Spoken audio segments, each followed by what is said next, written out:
What's up, everybody? Good morning and happy Wednesday. Making the turn on this week, DK Show coming to you from the TDS Sports Talk studios. Whether you are listening online at sportstalk1051.com, WAYYradio.com.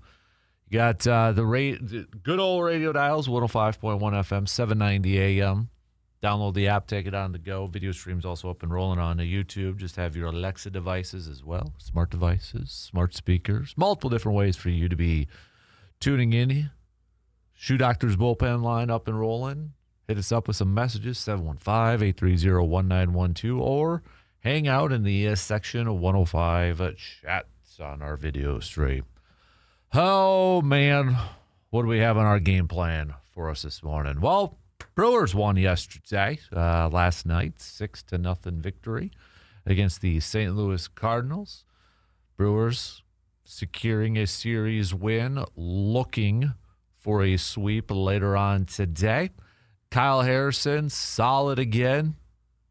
6 innings, no earned runs, no walks, couple Ks to improve to 6-1 on the season and lowering his ERA to pretty darn impressive, 1.57. 1.57. Bowers picking up his 8th home run of the season. Mitchell also picking up a home run, his 3rd of the season. Brewers collecting 10 hits overall with their 6 runs. Uribe getting a little too amped up. And, you probably saw some of the video up there. Let's just say Pat Murphy not happy with his celebration towards the Cardinals dugout and such. But nonetheless, Brewers, again, picking up another series win against a division opponent and are now sitting 12 games above 500, 32-20 on the season. We'll recap last night's W, talk a little Kyle Harrison, just how impressive Harrison has been to begin his Brewers career. Getting overshadowed a little bit because of Jacob Misiorowski. And, I mean, you look at the numbers, from an ERA standpoint and record-wise, it's better than Misiorowski. But we know Misiorowski, a little bit more flashy power, right? The 100-mile-an-hour pitches and such. And you just have Kyle Harrison out there just doing a very, very, very solid job. So, and then we'll take a look at today's game. Logan Henderson is on the injured list, dealing with some back tightness, so he will not be making the start today. Coleman Crowe is going to be starting on Friday, so that's the replacements. Today sounds like it's going to be a bullpen type of day for the Brewers, with the off day built in for Thursday before they get back at it on Friday. So, and I mean, Brewers are probably the perfect team, a perfect example of with their bullpen. You got guys that can eat multiple innings, whether it's Chad Patrick, D.L. Hall, et cetera, et cetera, et cetera. Shane Drowan. I mean, they've got dudes in there that can eat up a few innings. So there's a team that can do a bullpen day and really not tax their bullpen. It's the Brewers. So. Plenty of Brewers chat coming your way this morning. Also, football-wise, OTAs that started yesterday for the Packers, and today we were going to hear from Matt LaFleur. There was going to be an open locker room, probably just, normal routine for an OTA. Not the case. Yesterday, late afternoon, early evening, it was reported, Josh Jacobs in some big trouble. He's in some big trouble, facing several counts of domestic violence. He turned himself in, was arrested, according to reports and to the release, on a May 23rd incident. But Jacobs officially arrested yesterday and booked on several domestic violence charges. He was booked on charges of battery, domestic abuse, criminal damage to property, domestic abuse, disorderly conduct, conduct, strangulation, and suffocation, and intimidation of a victim. And this all happened in Brown County. So one of them, that strangulation and suffocation charge, is a felony, and the other 4 charges are misdemeanors. So Jacob's still being held without bonds, so he's still in jail right now. I believe, from my understanding too, is has to go in front of a judge and such. But Jacob's lawyers representation has come out and says Jacobs vehemently denies the allegations, and this matter is in the early stages of the investigation with important evidence that has not yet been made public. His representation continues to say, "We ask for fairness and restraint while the judicial process takes its course." The team has made a statement saying, as it is an ongoing legal situation, we will withhold further comment. So you can imagine Matt LaFleur and a lot of the players in that locker room, they're going to be asked about it. They're going to be asked about it, and probably not going to reveal a whole bunch, but obviously something you really, first of all, we want to hope everybody's okay. All right, we want to hope everybody's okay. We don't want to hear news of this, stories of this, and all that, and everybody deserves their due process and such. But, from a sports perspective, from a football perspective, not great. If we're looking at just from a football perspective, not great. Josh Jacobs, one of your better players, one of your key players on this team, on this roster. And again, straight up from a football perspective, when you look at it from a position standpoint, they really don't. If he does miss time, they don't really have a lot of options. And this was something we talked about around the draft, right? Putting a lot of your eggs in the Marshawn Lloyd basket. Manuel Wilson is not there anymore. If anybody's wondering, free agents, well, if you want a free agent, there's guys out there, and there's some name guys out there. However, these are guys that are maybe a little bit up there in age or coming off of injuries. There's a reason why it's May 27th, and there are still players who are free agents. Let's remember that.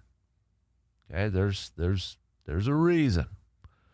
I don't know if that's going to be the plan, but I would imagine that Green Bay is at this point maybe looking at all their options into trying to get some more depth at the running back position. But yeah, not great. Not great. So we'll talk about that. We'll talk some football. I thought we were going to talk a little bit about, just kind of what would you ask LaFleur today, and players wise, and this bombshell that dropped yesterday. So what else do we have on the docket? Hey, how about Stanley Cup playoffs? The Knights, the Golden Knights, back in the Stanley Cup Finals, sweeping the Avalanche. Ooh, man. 2-1 victory for the Golden Knights last night. So you got from the NBA side of things, the Thunder getting a pivotal Game 5 victory, taking down the Spurs. They are now just one win away from advancing back to the NBA Finals, where they would face the Knicks. But Spurs not out of this yet. So it is a Mike Star Market Am I Wrong Wednesday. So am I wrong? What's your sports take? What's your sports opinion? What's your sports thoughts? Where you would say, am I wrong? All right, send them on over. We got the Hy-Vee game changer. Could be a move, could be a trade, a free agent signing, a player from the past week or so that you're like, man, that was a game changer. It's pretty open-ended for that. So send your thoughts on over too. We'll do a little Inside the Hobby coming your way little bit later on. And today is a participation award day, so if you participate in the program, we'll put together a little swag thing, including, since it is Wednesday, we'll throw some cards in there. I might throw a Matthew Golden rookie card in there. So how do you participate? It's easy. Just send us your thoughts on the topics at hand. All right. Shoe Doctor's bullpen line, or hit us up on that Section 105 chat room. So, all right, let's get things going here this morning. Lots to catch up on, right? We've got a Brewers win from yesterday. We got to talk about Kyle Harrison. We got to talk about the Josh Jacobs situation. So lots to get to. Let's jump right into it. We'll take our first break, and then the leadoff coming up after these quick words.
Load up on some amazing deals from our good friends at Hy-Vee in Eau Claire. We're talking about $4.99 Hy-Vee Choice Reserve Bacon Wrapped Beef Sirloin Fillets, $2.98 Jack's Pizzas. Load up those deep freezers, right? Especially if you're busy with Little League, T-ball, softball, those games and such. So load up with that. You got yogurt. You got fruits over there too. On sale, yogurt, 59 cents. For Yoplates, traditional yogurt, kiddo, that's a quick snack, especially if you're going right before ball game. Trust me, that's huge in our house. You got $1.68 Cosmic Crisp apples. Well, we're always loaded up. We got 2 drawers full of apples in our fridge. So $4.59 Tostitos pizza rolls. So just check out the Hy-Vee Facebook page. All right, just look up Hy-Vee in Eau Claire on the Hy-Vee Facebook page, and check out all the deals going on this week, plus some other stuff going on too. Maybe some lunch specials for each day. You got to buy one, get one, 50% off all Hy-Vee health and beauty items. So they're always updating, always got their sales posted up on the Hy-Vee Eau Claire Facebook page. And as always, don't forget to, by shopping at Hy-Vee, you'll save at the gas pump with their fuel perks. All right, let's get things going here this morning. We'll get to the Josh Jacobs, story here in just a little bit. But let's give a little credit to the Brew Crew for picking up another win last night against the Cardinals. Now 12 games over 500, a 6-0 win against the Redbirds. The Brewers will go for the sweep later on today. First pitch at 12:40. Sounds like it's going to be a bullpen day for the Brewers. So, but let's start off with Kyle Harrison, 6-1 on the season, lowering his ERA to a 1.57. Am I wrong for thinking his season is getting overshadowed because of Jacob Misiorowski's performance, especially since they've been back-to-back? You got Jacob going out there, and everybody's like enamored with the fastball and the power, and rightfully so. Racking up strikeouts left and right. Chicks dig the strikeouts and the triple-digit mile per hour, fastball. Then you got Kyle Harrison right after that, and all he's done so far is rack up a 6-1 record with a 1.57 ERA. So am I wrong? Kyle Harrison's kind of been overshadowed by Jacob Misiorowski. That's not necessarily a bad thing either. All right, not saying, but let's just make sure that we give some credit to Kyle Harrison for what he has done so far this year. And you look at the month of May, 5 games, 4-0, 0.96 ERA. The month of May for the Brewers, when Misiorowski and Harrison have started in these back-to-back games, knock on wood, I'll probably jinx it here, but I don't care. It has been a win. I mean, you're going to put yourself in a win. You're not scoring any runs. You're barely going to be able to do anything if you are an opposing offense. And you happen to have to go up against Misiorowski and Kyle Harrison in a series. That's just the way it's been so far in the month of May. I mean, we know Misiorowski, what he has done in May. He's 4-0 with a .29. These two pitchers back-to-back in the month of May. Miz 4-0 in 5 games, .29 ERA. Harrison, 4-0 in 5 games, .96. Good luck scoring on these guys. And it is now 3 games in a row for Harrison that he has not allowed a single earned run. The guy is, guy's been awesome this year. Just how good has he been? I mean, when your name is kind of mentioned in the same breath of CC Sabathia in 2008, that's pretty darn good company. Now, if you go to the latest piece from Adam McCulvey on Brewers.com, he notes Kyle Harrison hasn't racked up nearly as many innings as Sabathia gave the Brewers after arriving just ahead of the 08 All-Star break, but he has been just as stingy with 6 scoreless innings in Tuesday night's win. Harrison lowered his ERA to 1.57, best in franchise history through a pitcher's first 10 starts. Harrison's ERA to this point is a hair better than Sabathia's at the same juncture, having delivered a 1.59 ERA in his first 10 starts. So, not bad company. Harrison also, his ERA ranks 3rd among major leaguers who have pitched at least 50 innings. His 4.7% barrel rate per StatCast ranks 7th. His 10.63 strikeouts per 9 innings and 22.8 strikeout to walk percentage are in the top 10. His 29.6% strikeout rate is 7th, even after a night that he only struck out 2 batters last night. So, just another awesome performance from Kyle Harrison. And every time, it's like, every time a bell rings, an angel gets its wings. Every time Kyle Harrison goes out there and pitches a game like that, Matt Arnold has just got to have the biggest smile on his face, and every Red Sox front office person's probably throwing something against the wall. I don't know. And the thing is, apparently he didn't necessarily have his best stuff last night, too. But also want to give a shout out to David Hamilton. Dude made some couple good plays last night. You guys see that one catch that he made? Playing short, having to go back. Dude had a little bit of hops. But fantastic play from Hamilton. Couple big defensive plays from him.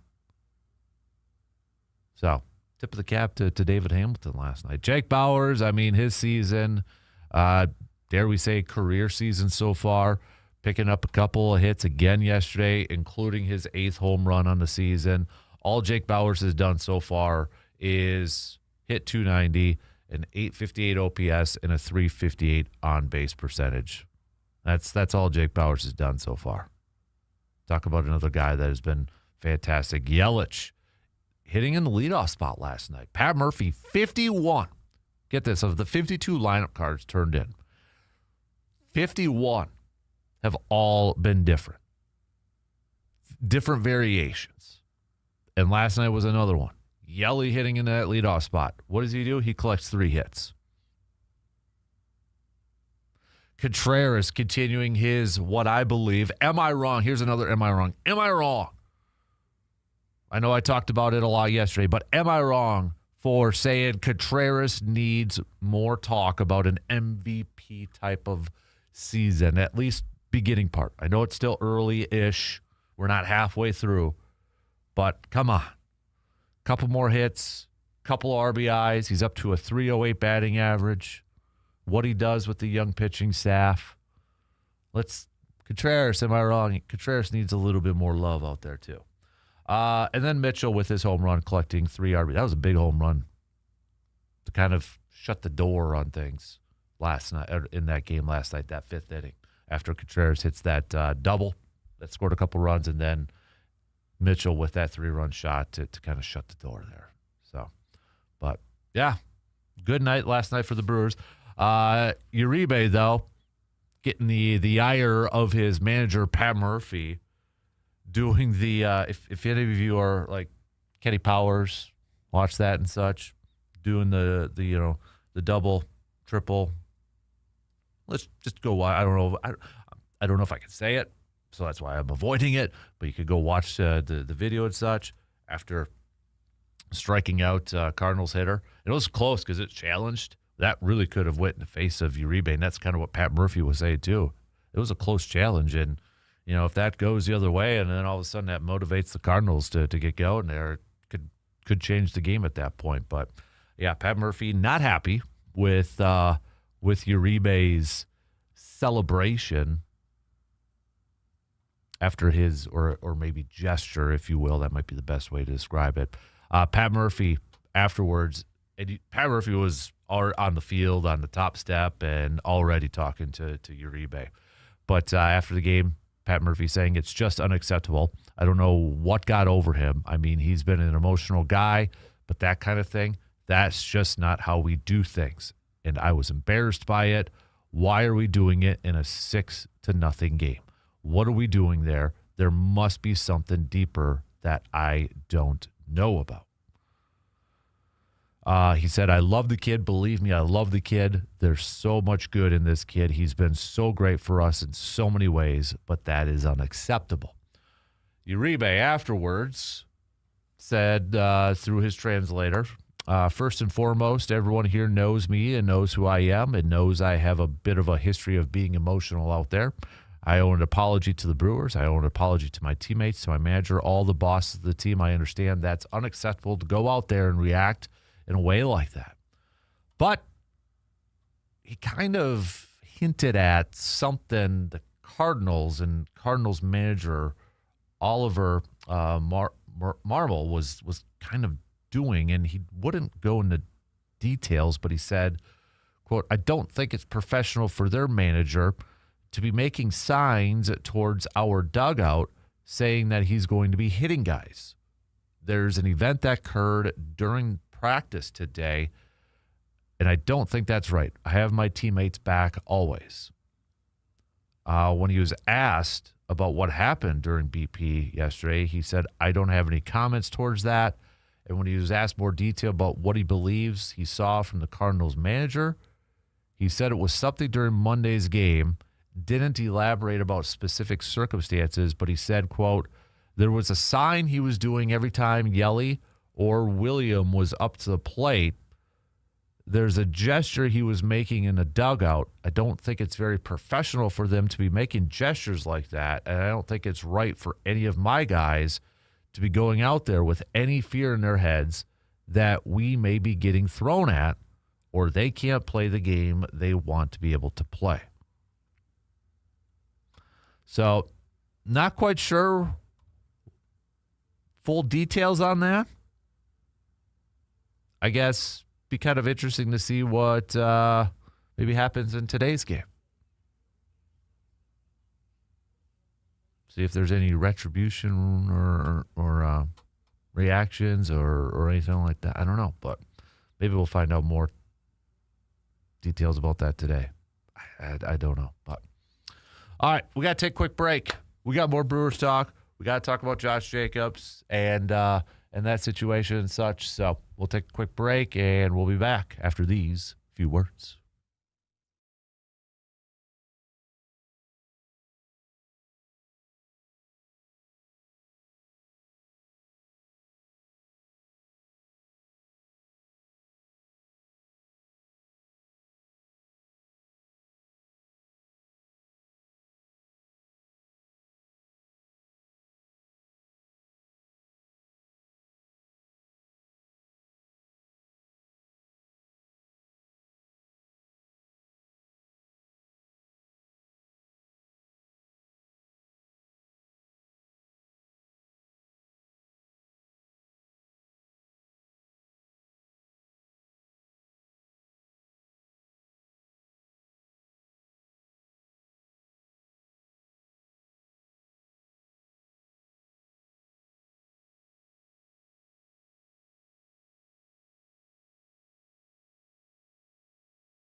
Summer it's here right now, right? With the temperatures getting a little warm out there and such. Oh yeah, I love it. 80s, heck yeah.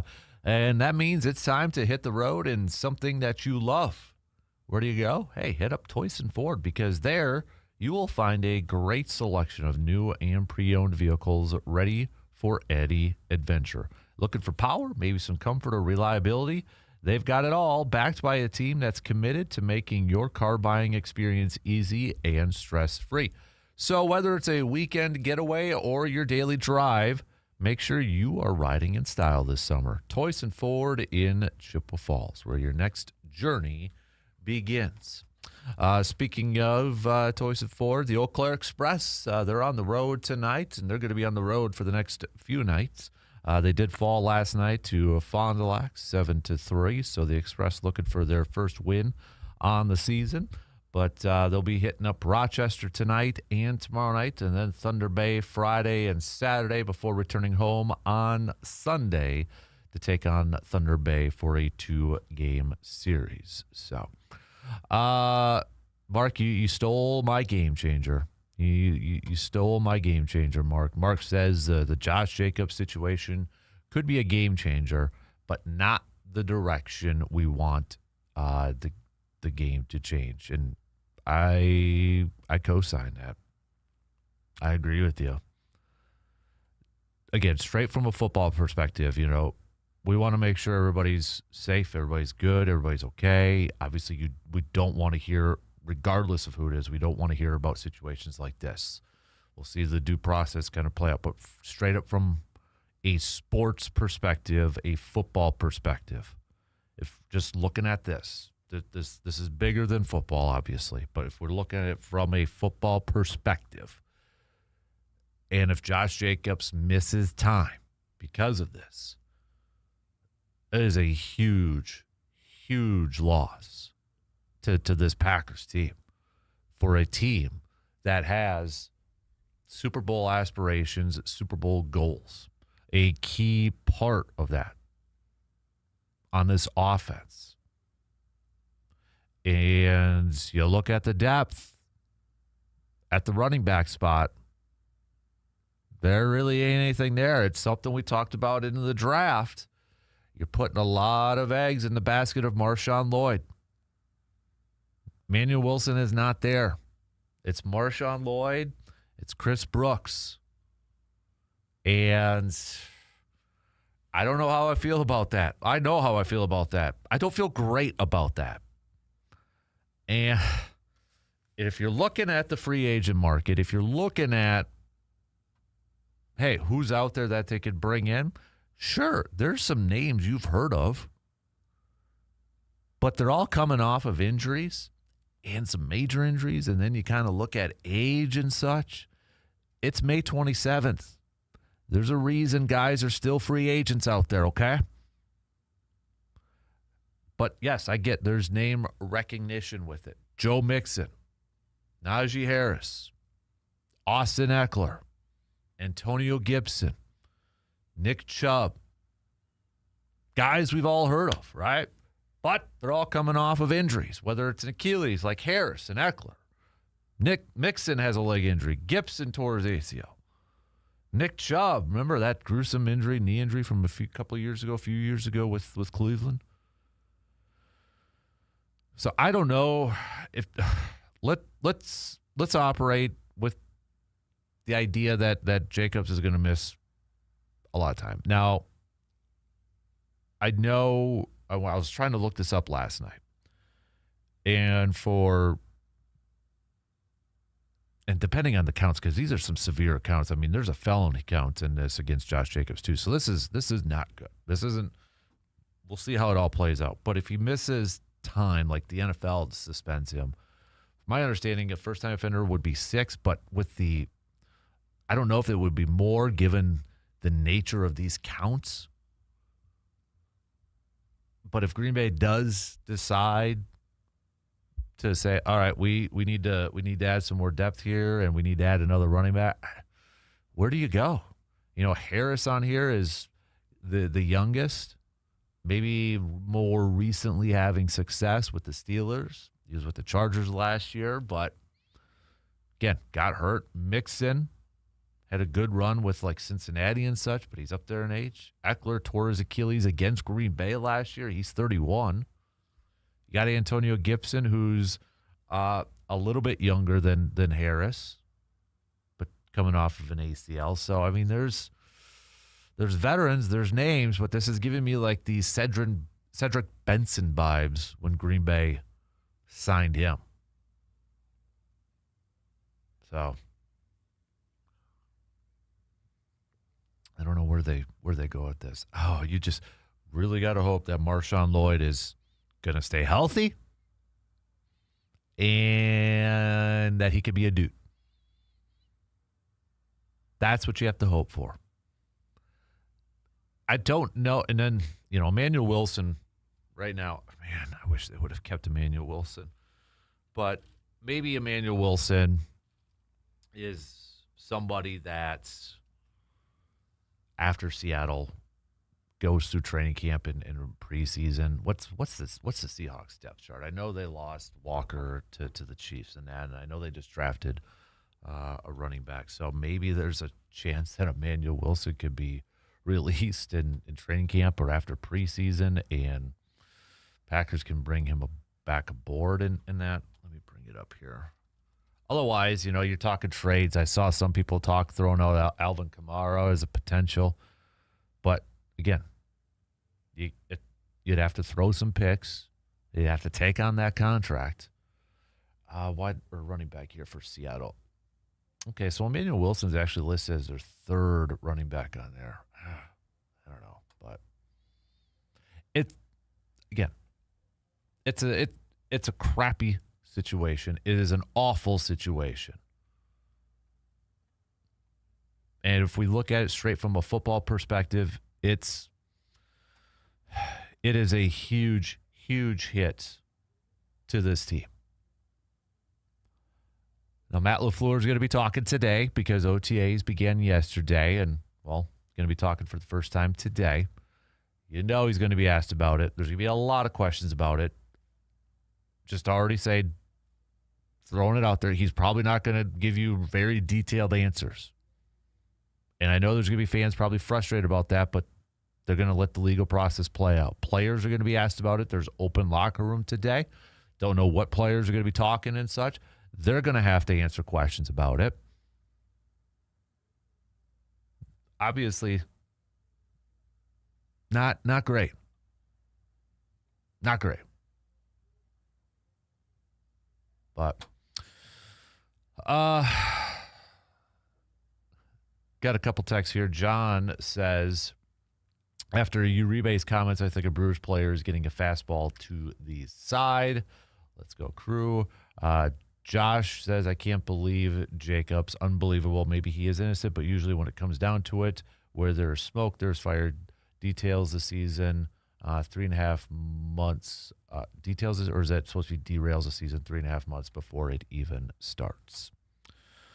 Okay, let's take a quick break. Plenty more Brewers, plenty more Packers talk to get to here. But reminder, it's a participation Wednesday, so participate. We'll throw in some cards. I'll throw a Matthew Golden rookie card into there. I'll throw in some swag and such. So how do you get those participation points? You chime in. You give us your takes. You give us your opinions. All right. I want to hear from you. We'll take a quick break as we start to wrap up the first hour. We'll be right back after these few words.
Whether you are chasing a championship or you're just trying to stay active, your body deserves the best care. And at Chippewa Valley Orthopedics and Sports Medicine, they help athletes and non-athletes alike get back to doing what they love. From sports injuries and joint pain to everyday aches, their expert team is here with personalized care every single step of the way. So no matter your level of activity, you do not have to sit on the sidelines. Chippewa Valley Orthopedics and Sports Medicine, helping you move better, feel better, and live better. Starting next week, next Monday, June 1st, so it's less than a week away, we are going to kick off, or I'm going to kick off my 250 countdown. So we got America's birthday, right? 250th anniversary. So what I'm going to do is from June 1st up to July 3rd, highlight 10 each weekday, highlight 10 memorable moments, memorable games, athletes, coaches, sports stories, 250 of them. All right. I've got my list. I've been working on this. I'm not going to rank them because I think that's too difficult. And sure, I'm probably going to even miss a couple or a few that are not going to be in the top 250. But that's going to be starting at June 1st. But I'm still maybe looking for some suggestions. All right, so I've got my list. If you have an idea of who should be on, when you think about American sports, Team USA for the last 250 years, who are some of the athletes? Who are some of the coaches? What are some of the games? What are some of the moments that really stand out to you? Obviously, 1980 U.S. Olympic hockey, right? Obviously, the NFL, Super Bowl. I mean, there's so many different things we can go at. But I'm throwing it out to you. If you've got some name suggestions, hit me up. All right, I want to double. You guys are kind of going to be kind of like my editors here. A chance for you to do that. Make sure I didn't miss anybody or anything. So, but we'll kick that off, and we're going to do 10 each day starting on June 1st because math works out. 10 each day will lead up to July 3rd.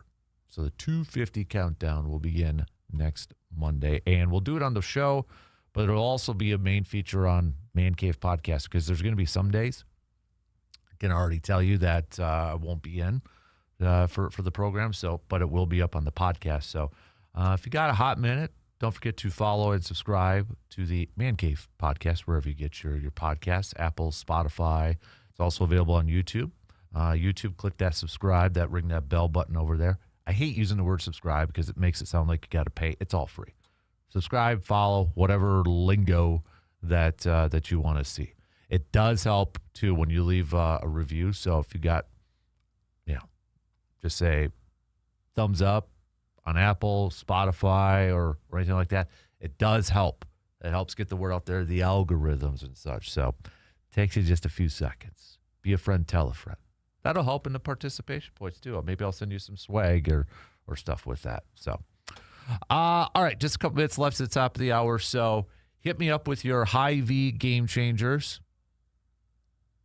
Could be a play, could be a player, could be a move, or as a couple of you have also said, it's the Josh Jacobs, or your Am I Wrongs. Let's wrap up with Morgan. Good morning, Morgs. Hey, Kasper. How's things today? Oh, they're okay. How about you? Pick a word of the day. Like if you had to describe it going in, what do you feel? Disappointed. In everything? The Josh Jacobs. Oh, stuff. Yeah, that was a bummer headline to read. Yeah. Don't you just feel like it's kind of a punch to the gut for people, especially on like the public stage that you look up to? Like they always say, don't meet your heroes because you'll be disappointed kind of thing. And it's always like, come on, do better. Right. Right. Like, we didn't have to be here. All right, Wednesday wild card. We're going to randomly pull some questions from the roulette wheel here, and you get to share with the class. Pick a number between 1 and 25, Kasper. Let's go 13. Okay, here we go. Speaking of doing better, what's a quote that guides your decisions when things get tough? Do you have a go-to quote? I'm a big quotes guy, but I don't know if I have a go-to quote. That's oh man, that's gonna bug me because I love a good sports quote. I know. I love a good quote. So think it through because it maybe See, like I got a couple right here actually. Okay, there you go. One says rise and grind. The other says be awesome today. So Those aren't good quotes. I know they're not, but Those are craft I'm show trying to- signs. Come on, Casper. Do better.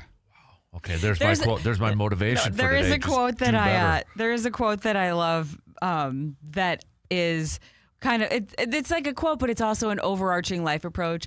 It said, "Live your life in such a way that if people were to talk bad about you, no one would believe them." And I think I like that because it's like the show don't tell. Like live your life, do the right thing, shut up about it, and do it in such a way that you let your character and your actions speak louder than words. So if somebody is gossiping and going low, nobody's going to believe them. They're going to be like, that's not true. Yeah. That doesn't jive with what I see with my own eyes. Yep. All right, so what's a small joy that brightens your day instantly besides me coming in? A small joy. You know Small. what? Dogs. Yes, dogs are the best. Yeah, I Yeah. agree. Yep. We had a ball field last night like you, like anyone else in the world. Yeah. There was a big old St. Bernard that comes to the softball games. I mean, we're talking, 85, 86 degrees, and that big old dog was complaining less than the humans around me about that weather last night. And the most important lesson that life has taught you so far, what do you think that is? Don't take any day for granted. Okay, so if you had to ascribe a quote to yourself, if somebody was going to live by Dan Kasper words of wisdom, Try hit to us. live it up to the fullest. Okay, I'll put it on a sign for you. I got. You can add it to the studio. Shot clocks going. So, all right. Thanks, Margs. Anytime, buddy. What in? We got 3 more to go. We got some news updates. We'll be right back after these quick words.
All right, second hour kicking off right now on this Wednesday morning. Thanks for hanging out with us as we are making the turn on this week already. We got Surveyor Sam chiming in already, saying good morning, DK, and everyone listening. I have to say, seeing the news flash across your ear holes or come across whatever. Yesterday afternoon was a gut punch. But we all must allow this to play out in the court of law. Too many people in today's day and age instantly jump to either guilty or innocent within the first 5 minutes of hearing only one side of the story. We must remember, you are innocent until proven guilty, as lawyers even said there is crucial evidence that is yet to be made public. I just hope this is taken very seriously and the court process plays out fairly. Also, you better include the real American legend, Rulon Gardner, in that 250 list, and the flying tomato, Shaun White. So, all right. Thank you for the names. I can't reveal if I had them on or not because that would kind of ruin it. But, I mean, there's the obvious ones. I mean, Michael Jordan and such is on there. So, but, yeah. Keep them coming. Games, coaches, players, moments, teams, anything. It's 250. Okay? I've got my list, but I'm going to need your help too. And go back to 1776 all the way up to 2026. There's plenty of stuff to fill in for 250 sports moments. But keep those coming. So you can email it to me. If you text it to me, I can't guarantee them. How about this? If you include some nominations, I will include you in those countdown segments when we do it. All right?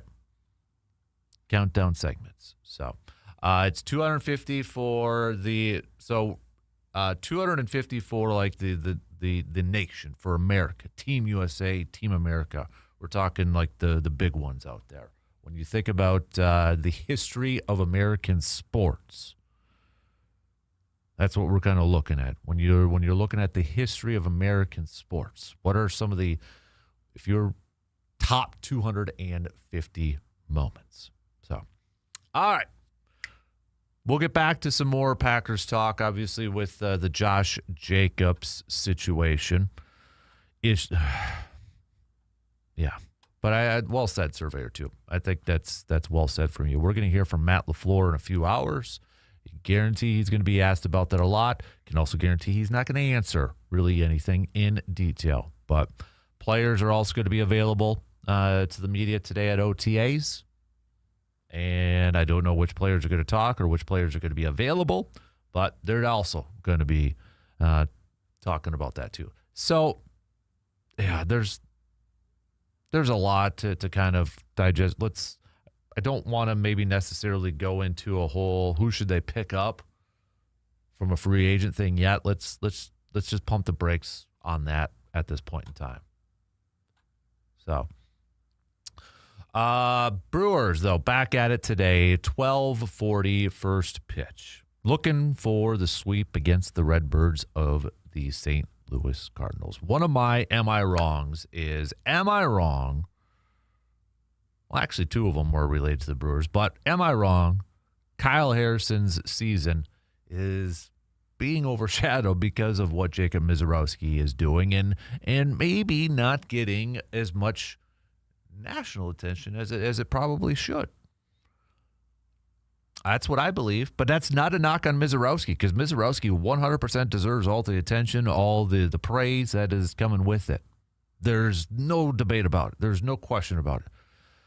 And maybe Kyle Harrison kind of benefits from just kind of being, dare I say, second fiddle to the Miz kid. But you look at the month of May between these two guys, they are practically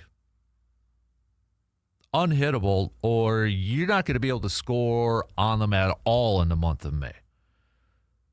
Kyle Harrison, 5 games, 4-0, .96 ERA. Jacob Misiorowski, 5 games, 4-0, .29 ERA.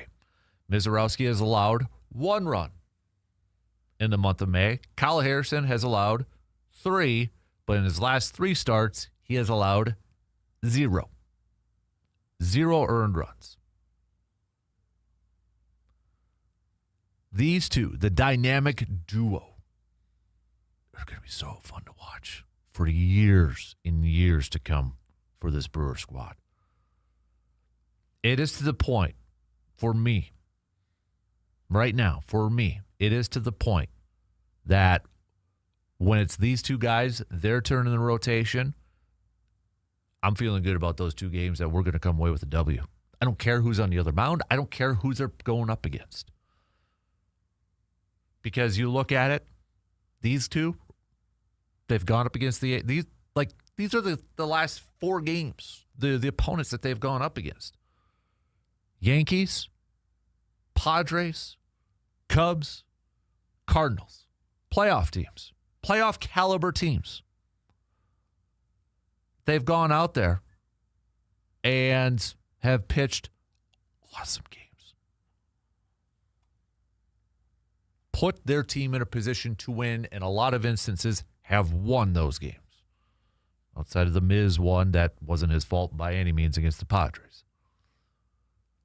But when it's those 2 guys, like when we know it's Miz and Harrison weekend or Miz and Harrison back-to-back day, uber confident that we're going to come away with dubs. And you bet your bottom dollar that team, the position players, everybody else, the defense behind those guys, when they know the Miz is starting or Kyle Harrison is starting, they also are probably pretty confident, hey, this guy is going to put us in a position to win this game.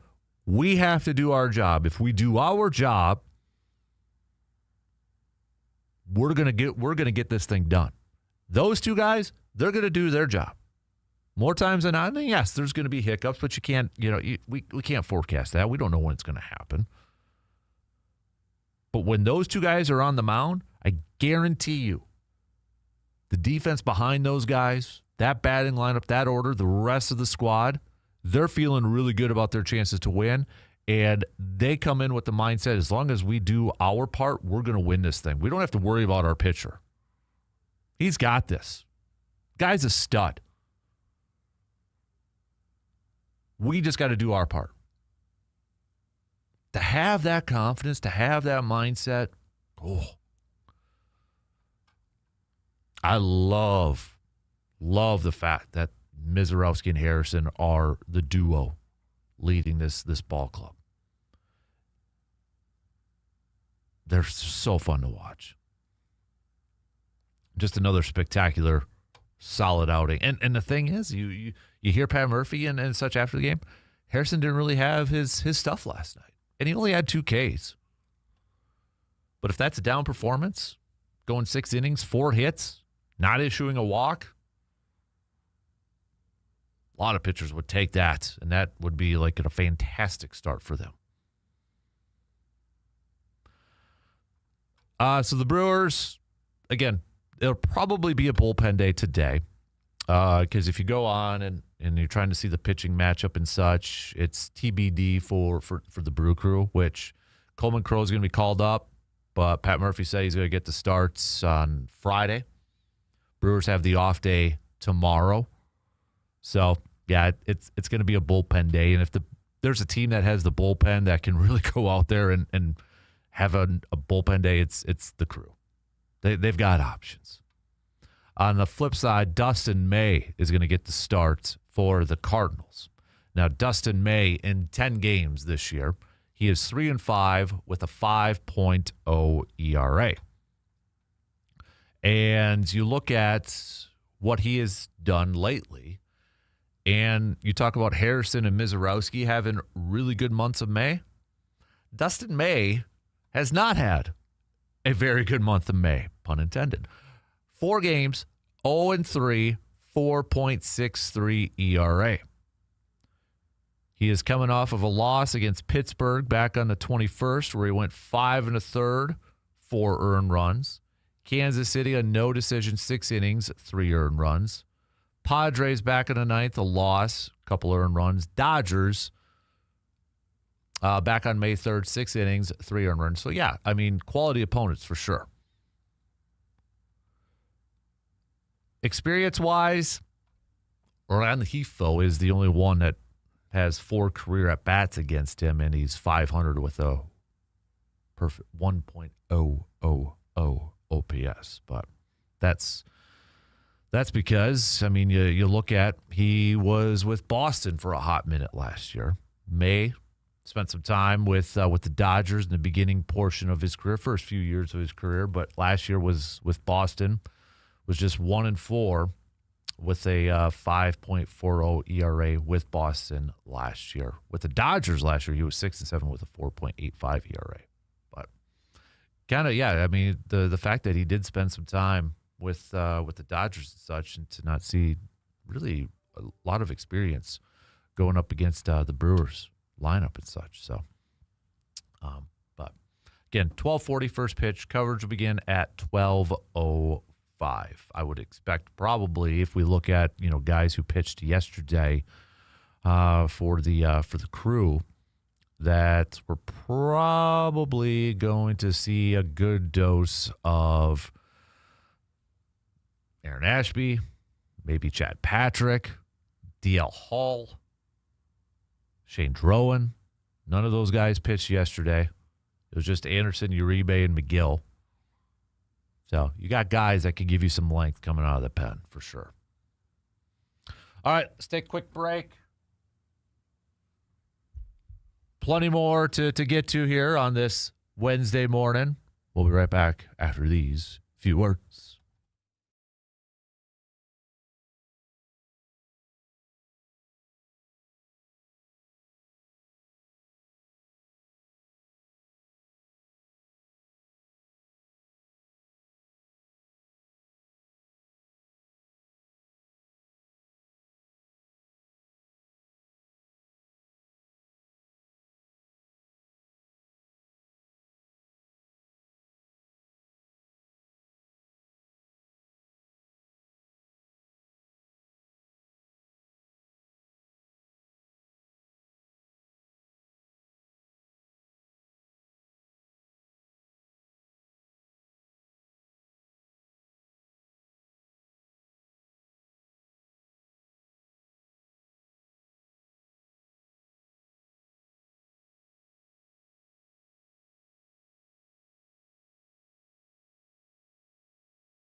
When it comes to quality meat in Eau Claire, there's one name that locals trust, and that is Mike's Star Market. From hand-cut steaks and fresh ground beef to homemade brats and specialty items, everything is prepared with care and packed with flavor.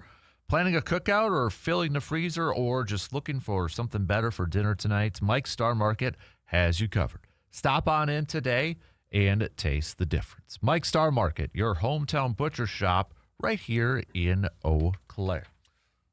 All right, we'll get back to some more Brewers chat coming up here in a little bit as we get set for Game 3 of this series with the Cardinals, with first pitch at 12:40. Again, coverage will begin at 12:05 on the radio dials of 105.1 FM and 790 AM. And just really quick, too, to help us, I want to give a shout-out to our Brewers partners out there that help us give you the Brewers games all season long. That's Whispering Pines Golf. That's Union Trailer Sales and Service, Red Oak Exteriors, Game Day Men's Health, Ho Chunk Gaming Nakusa, Service Master. Shout out Clay. Congrats, Clay, by the way, for your son graduating high school.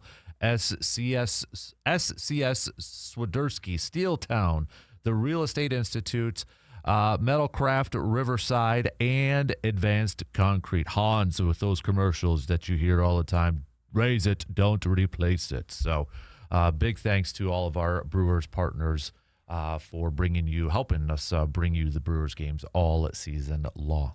Let's talk some more football with Mr. Joe DeGuano. Its OTAs began yesterday, and didn't have it on my bingo card to be talking about Josh Jacobs saying in that situation. And obviously we want to let the whole thing play out and that. And it's an awful situation and such. But, from a pure football standpoint, just assuming if he does miss any games, it's a huge hit to this team. Oh, no question. And again, that's you said it best. It's a horrible situation, and it needs to play out. And I guess the football side almost takes a back seat when you get into a situation like this. But the minimum for a situation like this, if Josh Jacobs remains a Green Bay Packer, which remains to be seen, and if he remains a Green Bay Packer, he's looking at in a minimum of 6 games.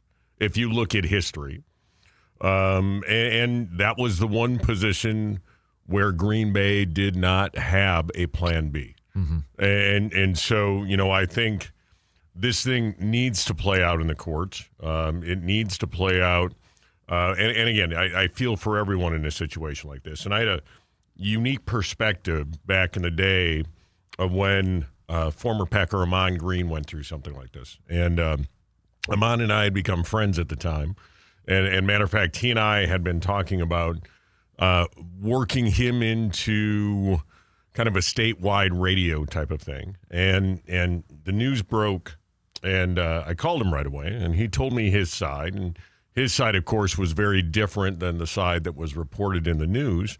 And I could actually, in my mind, envision how it could have played out the way he said it did. Now, again, we need to hear the whole story, but I'll tell you, when I compare and contrast the Green situation to this situation, there are a lot of differences. And one of the differences is the magnitude of charges with Josh Jacobs is much more severe than it was with Amon Green back in the day. And when you look at the strangulation charge, that's a felony.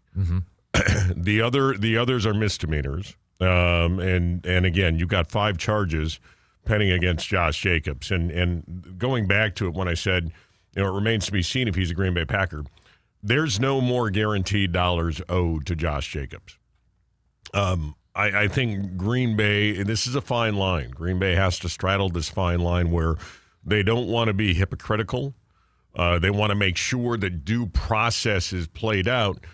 However, you also have a football team to look after. And then when I say this, you got to let due process play out. But if there's enough evidence that says that any of the charges are Josh Jacobs' fault, I think you have to move on.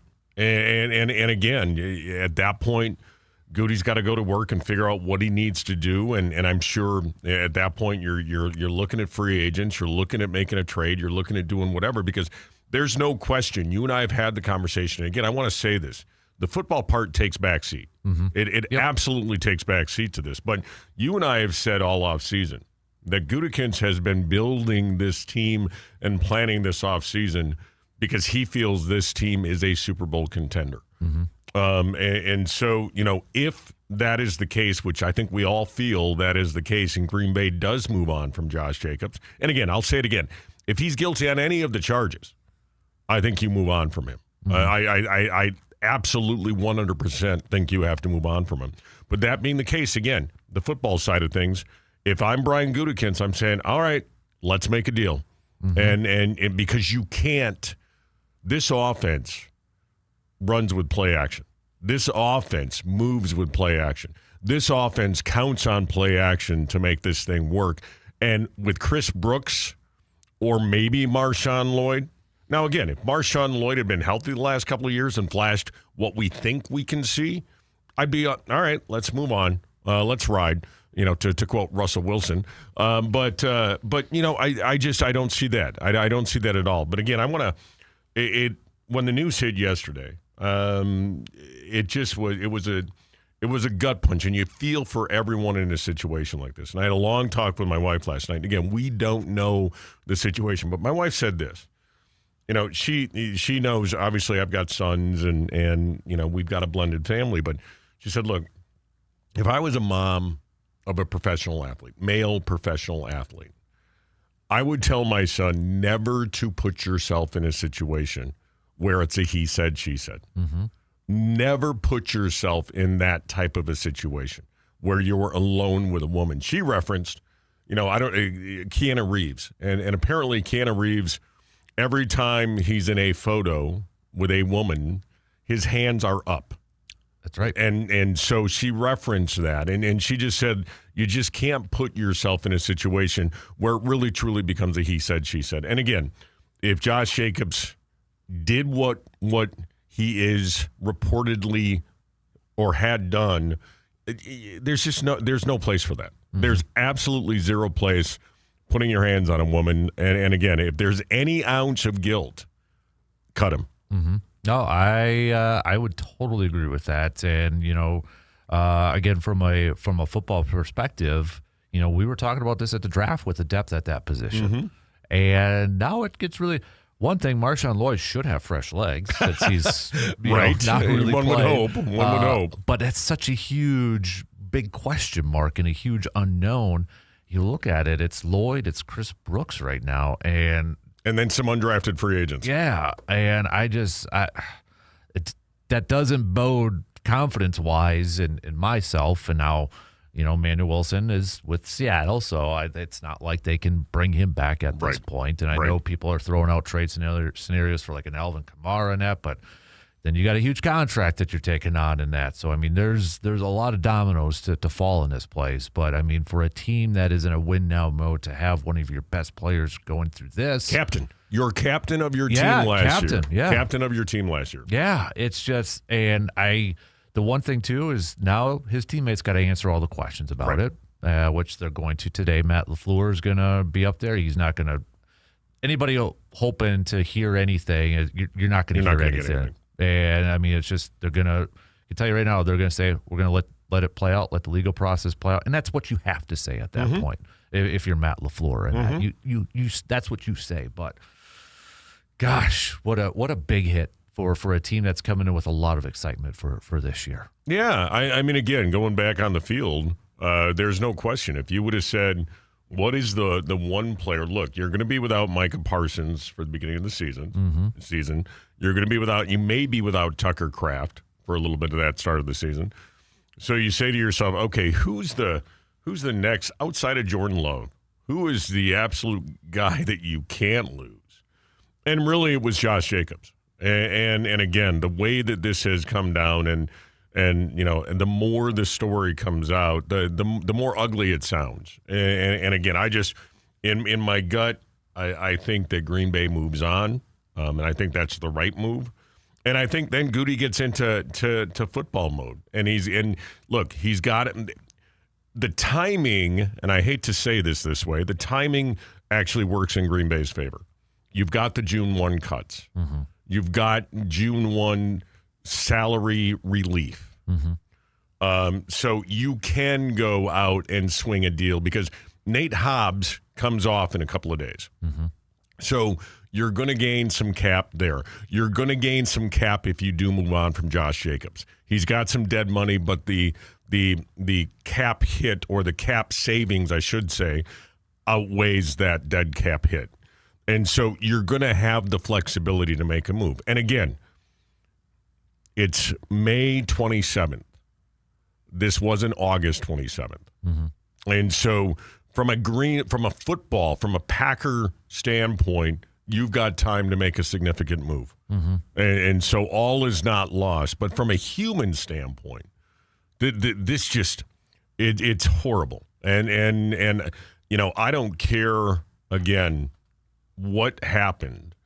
If there is any truth to the allegations, Josh Jacobs not only should be cut, but he should be serving prison time. Mm-hmm.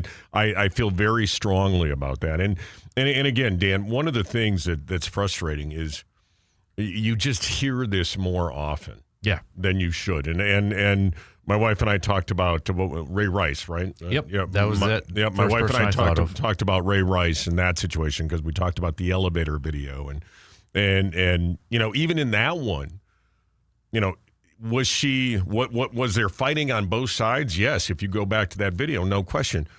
But Ray Rice is a man. Mm-hmm. And again, you can't do that, and that is so wrong. And again, where there's smoke, there's fire. And I know Jacob's lawyers are saying all the right things, that he denies everything. Well, I'm going to tell you, it's going to be. I just don't see with 5 charges that all of it is false. Mm-hmm. He's guilty for something.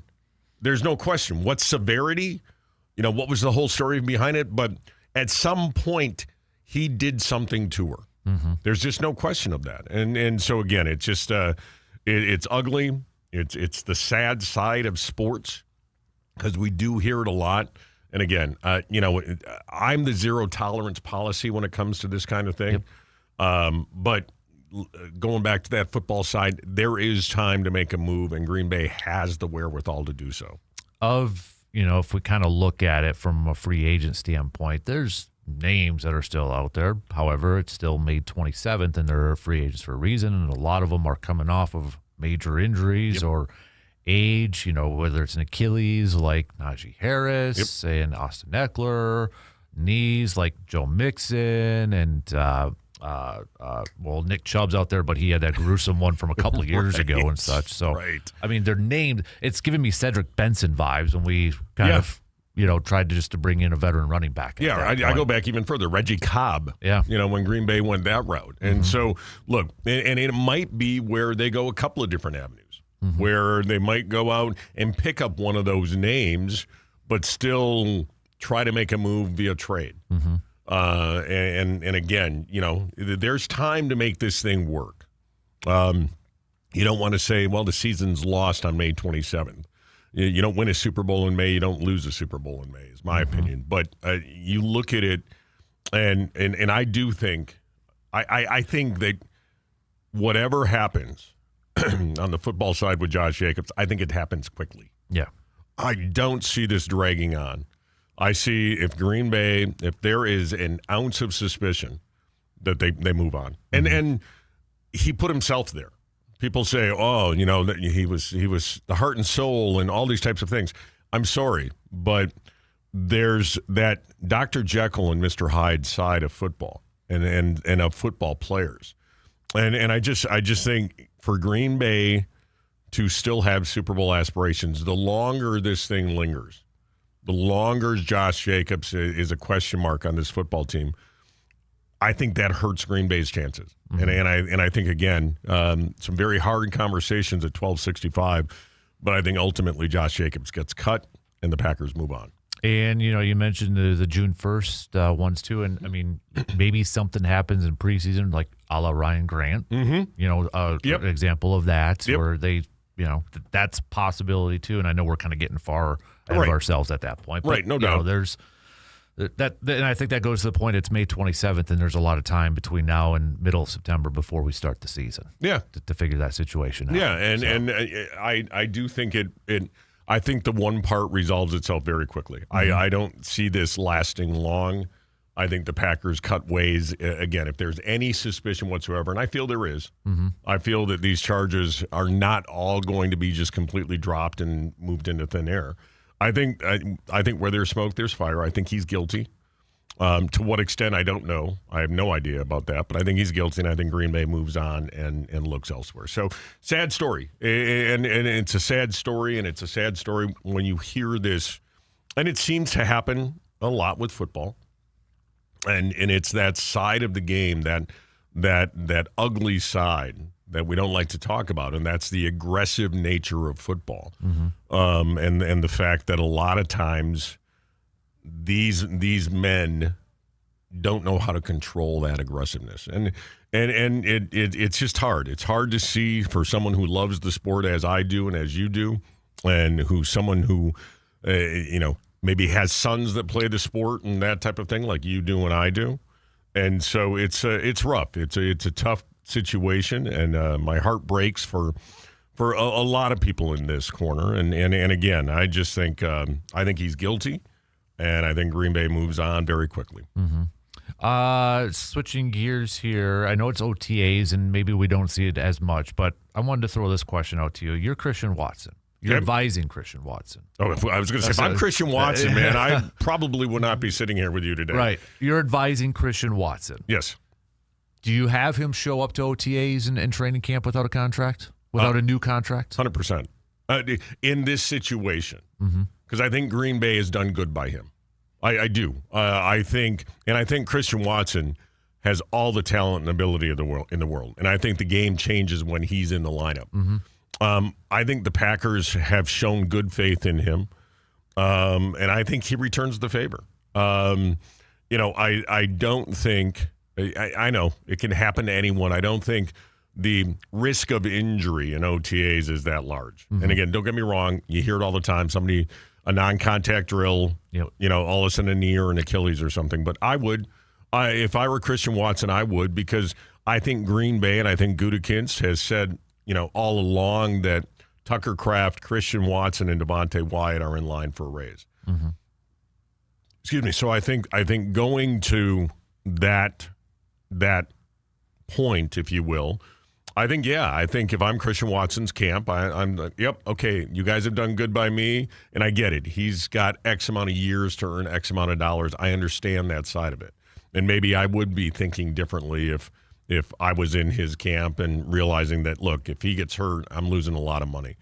But I would do it. I would, and maybe he doesn't participate in everything. I don't know, but I definitely would show up. I think that says a lot to Green Bay in this franchise. That's a good point, too, where you say where Green Bay did him right, because you're right. I mean, they didn't have to give him a one-year extension while he was still recovering from a knee injury. Right. And it kind of maybe surprised some people at the time. But, yeah, I think that's a really good point, and I don't know if that would factor into it, because I know there are some people saying that, Watson shouldn't report and until he gets a deal. I understand that side, but I think I get that side. Point, too. Yeah. Is that, okay, they did right by me, or they did this when they didn't have to. Yeah, I'm going to be a leader, and I'm going to show my dedication and show up that way. Well, and that'll earn bonus points, I would think, from the negotiation table too. Right? Well, and I think also you just said it. Who's the leader in the locker room? You've got a bad situation right now. Yeah. So Christian Watson not showing up makes it worse. Christian Watson showing up and being a leader, now you're saying, okay, the locker room presence or the perceived locker room presence of Josh Jacobs going away potentially could be replaced by someone else. And you say to yourself, okay, who could that someone else be? And could it be a Christian Watson? And when you look at that wide receiver room, I believe he's the elder statesman. Yeah. And so, now you're saying, okay, this guy's going to be a leader. He's not only speaking as a leader. His actions show that as well. So, yeah, given the situation, I think it's even more critical for this team to bond together and really unify, if they will. And it's one of those things where you say, all right, prove your mettle right now. And again, during adversities when you find true colors. And I think this team is going to go through some adversity because of this Josh Jacobs situation. And if Christian Watson shows that, that says a lot to me. Mm-hmm. So, yeah, I would tell him 100% to show up. Last question, and kind of related to that too, with the Josh Jacobs situation. Is this a big moment for Jordan Love to take that step in that leadership role on this team? Yeah, no question. Mm-hmm. Everyone talks about Aaron Rodgers' leadership style. Mm-hmm. Everyone talks about Brett Favre's leadership style. Very, very different. Rodgers was visibly upset with people if they weren't doing their jobs, and also vocally. Yep. And Favre a little less that, but Favre was obviously a guy that they rallied around. I think Jordan Love needs to be more vocal now. I think he really does need to say, "This is my football team," and jump on my back. Let's go. Mm-hmm. I always go back to, and it's the scene in Draft Day when Sonny Weaver Jr. talks about Joe Montana seeing John Candy in the stands. And it was that last drive before the John Taylor touchdown. That's the kind of thing you need. And whether right now guys are shocked and hurt and Jordan Love needs to be there to pick them up, if guys are slacking because their focus isn't there, Jordan Love needs to get on them. So 100%, this now needs to become Jordan Love's team, and his leadership needs to be vocal, it needs to be on the field, and it needs to be evident. Because we've always heard the last couple of years, a lot, whether it's LaFleur or his teammates, the one thing they say about Love is his nothing really rattles him. Calm demeanor. Yep. And in a situation like this, I think that's where that's really got to, kind of rise to the occasion, if you will. Yeah. Look, you don't have to be a you-rah-rah guy, especially if you can't back it up on the field. Right. But Jordan Love can back it up on the field. So I think it's, if a receiver runs a wrong route right now, and Jordan Love needs to let him know that. Mm-hmm. And, Jordan Love needs to have these conversations with some of these younger backs, these undrafted free agents that they have that might have to tote the rock this fall. Yeah. And so, I think he needs to step up, and I think there's some other guys in that locker room that will need to as well. And again, going back to it, my prediction is I think they move on from Josh Jacobs very quickly. And I think one way or another, Brian Gutekunst takes care of the position. Not ideal, but I think he makes probably a couple of moves to see what they've got and then go into training camp with that. Mm-hmm. All right. Thanks for the time, Joe. It sucks, man. Yeah. Didn't expect to be talking about this, but, It is what it is. It is. And it happens a little bit too much today in society. I would agree. All right. Thank you, sir. We're going to take a quick break. Plenty more to get to, though, coming up after these quick words.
Summer is here, and if you want to take in the beautiful weather while having a cold beverage and some good meals and hang out with the four-legged friends and take in some awesome local music, then head on over to the VFW Post 305, because every summer Saturday from 3 to 6 p.m., weather permitting, of course, you can hang out at that back patio, the gorgeous view of the river over there, hang out, have a good beverage, listen to good music. Four-legged friends are always welcome. VFW Post 305 will be featuring food and drink specials during those days and times as well. And keep it on your calendar for Father's Day coming up next month, June 21st, Sunday. They've got their special Father's Day buffet going on from 7 a.m. to noon. And you can enter to win a Father's Day basket with every breakfast purchase between now and June 21st. So, all right. Got to play a little catch up. So I do got to take another break. I know we only got 8 minutes to the top of the hour for our news updates. So we do have to take another break coming up here, but kind of reset everything and play a little catch up. All right. So give me your Hy-Vee game changers. Could be a move, could be a trade, could be a signing, could be a play, could be a player. A lot of you picking the Josh Jacobs. I'll throw another one in there. Game changers right now. The duo of Jacob Mizorowski and Kyle Harrison. That's another one of my game changers, my Hy-Vee game changers. Send me your Mike Star markets. Am I wrong? Am I wrong for thinking this? Am I wrong for saying it? Sports-wise. Keep it sports-wise, okay? Participation points. It's Participation Point Wednesday, so we're going to throw a Matthew Golden rookie card in that was donated by our good friend and listener, Paul. So I'm going to throw that in with maybe a couple T-shirts and such, too. So how do you win that? You got to participate with the program. Hit us up on that Shoe Doctors bullpen line with some messages or in the Section 105 chat on our YouTube stream. That's how. All right. Okay. So I know, quick segment, but we do got to take a quick break before the top of the hour. Got to play a little catch up. That's okay. That's okay. All right. We'll do that. We'll do it right now. We'll be back in just a couple minutes.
Just a couple minutes left to the top of the hour. Don't forget, if you have not signed up for the 6th Annual Casper Classic to help benefit Backyard Dreams, get to our website right now, sportstalk1051.com, WAYYradio.com.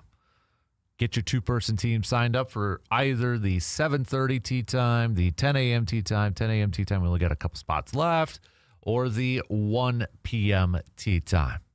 Your $90 covers your two-person team. It's $45 per person if you want to do it that way. $90 for the whole team. Includes your 9 holes, includes your cart, includes your meal, includes some drink tickets and such. It's a heck of a deal to Golf 9 at the gorgeous and beautiful Lake Hallie Golf Course. So get signed up before we fill up. We have sold out every single year. So you may think, hey, it's May. It's not till August 7th. I got time. Like I said, 10 a.m. is already almost gone.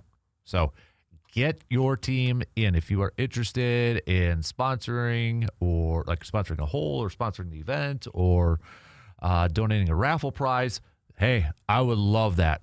That would be awesome, because all proceeds go to help Backyard Dreams, which, if you follow the Sports Talk Facebook page, we just posted up a pic of a young man that we were able to send him to a Brewers game because of all of you who support Backyard Dreams, like our friend Superior Auto Body, who's our official Backyard Dreams partner. So check out Facebook for that. But again, if you are interested in sponsoring or donating a raffle prize, reach out. All right, reach out, and I'll put you in contact with the correct person. All right, shot clock's cutting me off. 2 in, 2 more to go. We are at halftime, peeps. We got some news updates, and we'll be right back after these quick words.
Hour 3 kicks off right now, you crazy kiddos out there. Thanks for hanging out with us on this Wednesday morning as we are making the turn on this week already. Whether you are listening on the good old radio dials of 105.1 FM or 790 AM, or maybe you're checking us out online at sportstalk1051.com, WAYORadio.com.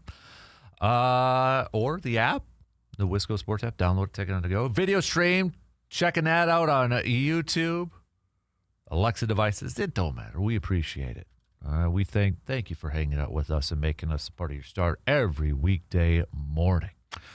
We'll get back to some more Brewers talk as we get set for Game 3 of this series coming up today, later on today, just a few hours from now. First, coverage is going to begin like 4 hours from now on those radio dials. Brewers going for the sweep against the Cardinals. So we'll talk some more Brewers and hit that up.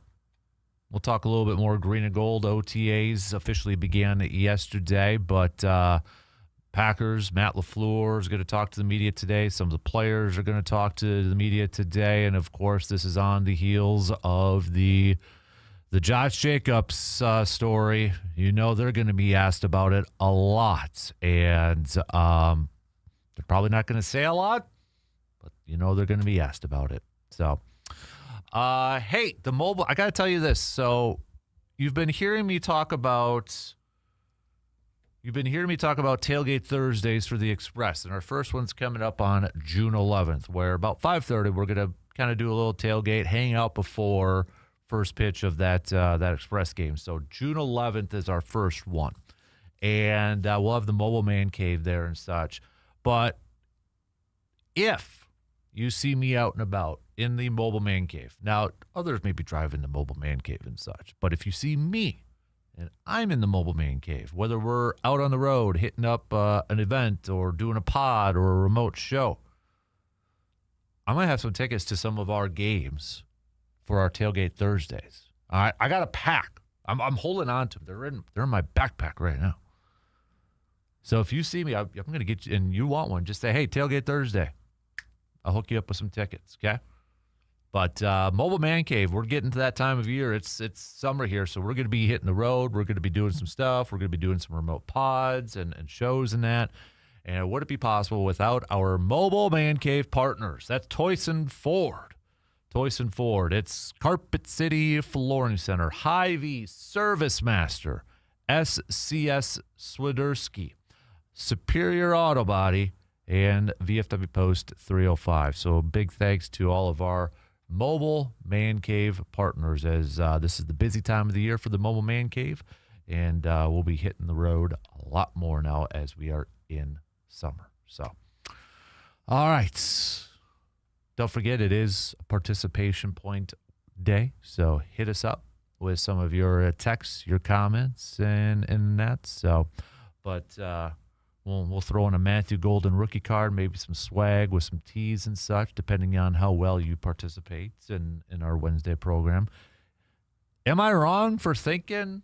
It's a Mike Star Market. Am I wrong? Am I wrong for saying that Kyle Harrison and Jacob Mizorowski are the best starting pitching duo in Major League Baseball right now? I think the numbers show it. Just my opinion. Looking at it, you got two guys with sub-2 ERAs. They go back-to-back. 5 wins, 6 wins. They've been lights out, practically lights out, the entire month of May. Man, they're so fun to watch. Man, I'm so pumped. They're on the Brewers too. But what do you say? What says you? What do you think? Let me know. Yay, nay, thumbs up, thumbs down.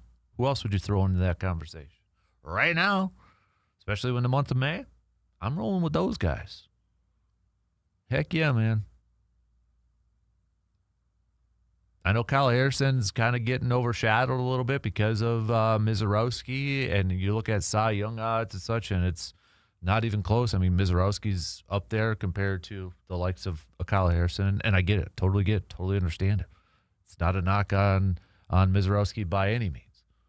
But Kyle Harrison is kind of quietly having himself a fantastic season.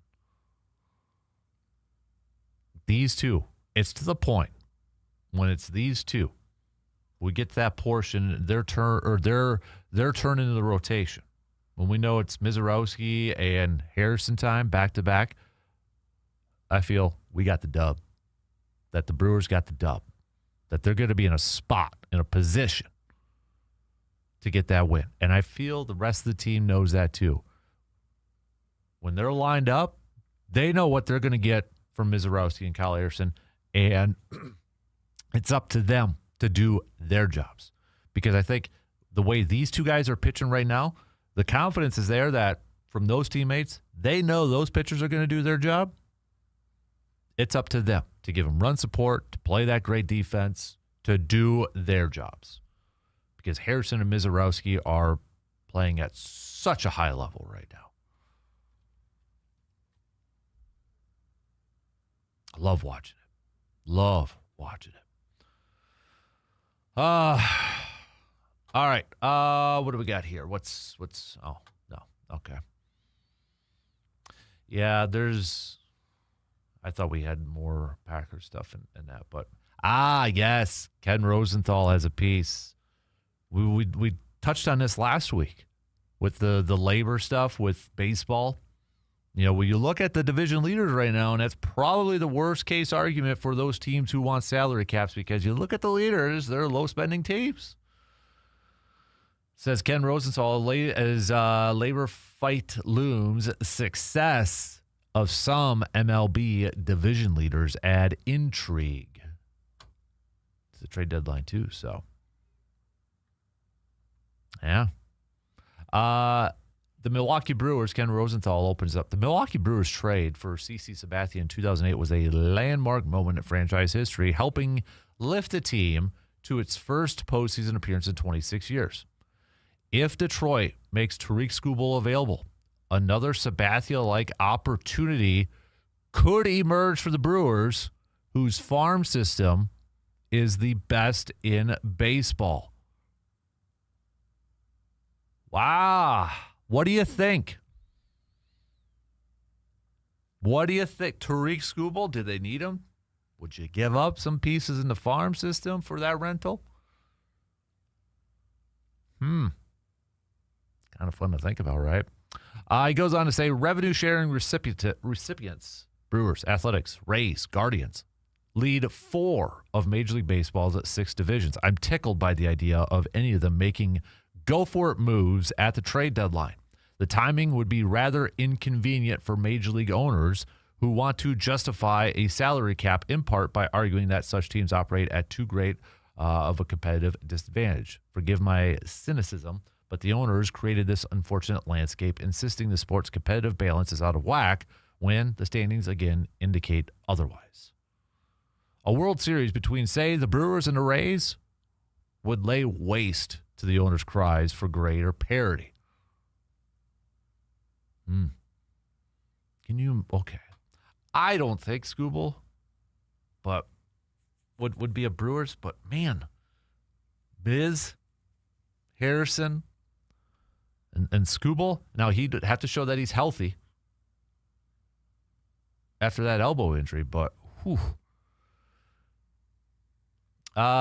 Ken goes on to say, Mark Atanasio, who took over in 2005 and authorized the trade for Sabathia in 2008, experienced firsthand how such an addition could electrify a franchise. But the Brewers' recent history does not indicate they would part with the necessary prospects for Skubal or take on the $10 million or so that his contract would cost for the final 2 months. So why would the Brewers take a different approach this time around, especially when they routinely defy those who urge them to be more aggressive? They probably wouldn't, even with the salivating possibility of unleashing a rotation of Skubal, Mizorowski, and Kyle Harrison in the postseason. But oh, the potential reward.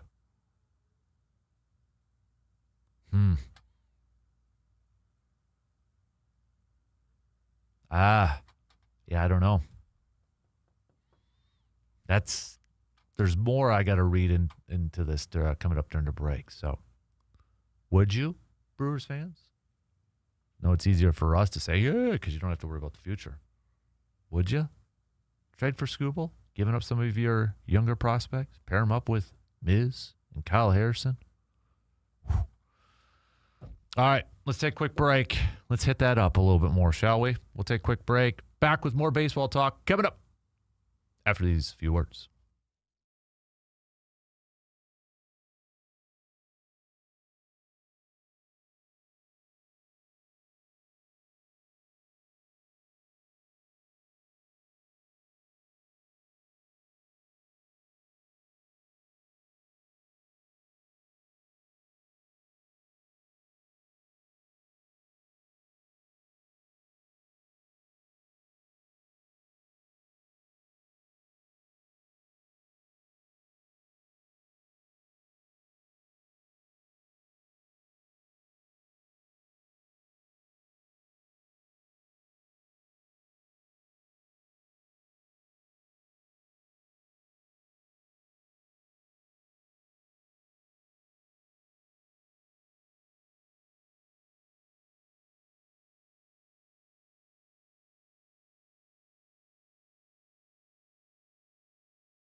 Dings, dents, or something more serious, don't stress about it. Just head to Superior Auto Body. From minor touch-ups to major collision repair, they are your go-to team for getting your vehicle back to looking like new. With experienced technicians and attention to every detail, Superior Auto Body takes pride in doing the job right the first time. So when life happens to your vehicle, trust the team that Eau Claire drivers rely on. That's Superior Auto Body, your go-to place for all of your auto body needs. Superior Auto Body, our official Backyard Dreams partners. Well, how did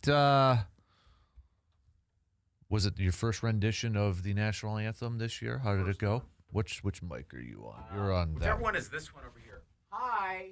Can you hear me now? There we go. Okay, Yeah. thank you. It's weird because in the old, I'm still not used to this. The old studio, it went this way. Mm-hmm. It goes this way. We got it's depending on how we got. And like I can't see the mics. We have so an there's- island. Plus, the way that they fold back, like you could think one is one, but it's actually a different one, and then the other, the monitor is it's a lot of stuff. And of course, you're listening right now at home or car, and you're like, I don't understand what you're talking about. Yeah, I'm sorry, it's meta talk. Went well. Didn't screw up the words again. It's always the most important part. Yeah. Yeah. There is like every time, and I literally think every time, that first half, I'm like, Ramparts, is it fight or night? Like, it seems like obvious, like, duh, the national anthem. We've all sung it or mouthed along to it or whatever. But when you have to focus on it, everyone is paying attention to you, and that is like the one song you cannot screw up. I'm serious, you can't. You got to think your way through it a little bit. But I was asked last night how many times I've done this. Going back to 2005. So I did a quick math run. I want to say around 100 times now. I don't know. Maybe it's somewhere on either side. But yeah, that goes back to the first season. So here we go. And then I'll be back on some of those, the Tailgate Thursdays we're doing. So I'll be back for, I think, almost all of those, if not all of them. So when are you going to be at an Express game for the first time this year? Honestly, it's probably going to be Sunday because that is our Little League night. So Cool. it'll be for their next when they're back at home for their first one. There so. were a lot of youth baseball and softball players there. They're doing last a little night. bit different this year, where in the past it was kind of just like individual teams. Now it's like all leagues at once. So like I don't know, last night was Altoona, I believe. Right. So, Oh my gosh, there were a lot of them. yeah. So Yeah. we'll it'll be Nationals night on the 31st on Sunday. Yeah. So. Dugouts are going to take some getting used to from a visual because I'd not been in cars. I'd seen it from a distance, but I'd not been in the ballpark yet until last night. They look awesome. It takes a little bit of getting used to from a fan perspective because they're bigger, obviously. They're not blocking the action unless, and I like kind of how this works here, unless you're in the rickety bleachers that, of course, they want to replace. That's obstructed view now, obviously. So, darn it, City of Eau Claire, I guess you're just going to have to help fund some new bleachers. Oh, well, which, of course, that's what I think everyone wants. It's a matter of finding the funding, but it's going to come soon enough. But, yeah, they look really nice, and I'm glad they got those dugouts. They look more upgraded, and, yeah, Carson Park's getting better all the time. Big last year plus for Carson Park with the scoreboard and the new dugouts. So a little bit each time. A little bit more to come out. Kind of like how we fix up our house. One project every year because that's all I can afford. So When are you putting in the video board? I got to figure out a deck. That front one. I hate painting my deck. I hate it. And I started stripping it. I'm like, okay, there's some rotten board, so I need to find somebody to we got to get some quotes and get a new deck, front and back. Yeah. So, All right. What ages? What do you know? Yeah. Yeah. Or you age and you have more adult responsibilities. Also which that, yes. stinks. So. But yeah, Hudson, sorry, we can't do that. We got to afford that. What do you mean, Dad? No. Well, That sort of thing. But get 25, 30 years older, and you will know exactly what he means. I was reading a little bit more from Ken Rosenthal's latest piece on The Athletic. He literally just dropped it this morning. But as he said, as labor fight looms, success of some MLB division leaders adds intrigue to trade deadline, which we kind of highlighted last week, saying, hey, you look at 4 of the 6 division leaders, it's the A's, it's the Brewers, I should say the Athletics, it's the Brewers, it's the Guardians, it's the Tampa Bay Rays. The worst thing that could happen for anybody who wants salary cap talk on there. But and Ken notes that, but also he kind of notes, and he talks a lot about the Brewers in this piece and like the CC Sabathia trade, and he threw out Skubal as a potential for the Brewers.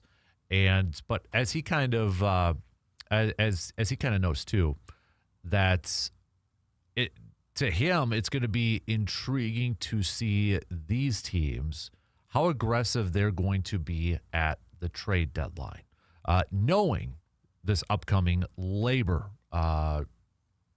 discussion, shall we say, is looming. Will these teams, these lower spending teams be aggressive and go at the trade deadline to get these teams, or are they going to kind of stand pat? That's something that he is kind of intrigued about. Knowing the 4 of the 6 teams right now, and a lot can change, but knowing those teams there, how aggressive are they going to be at the deadline with that labor discussion on the horizon? And I'm also looking at the Twins that right now would be in the playoffs.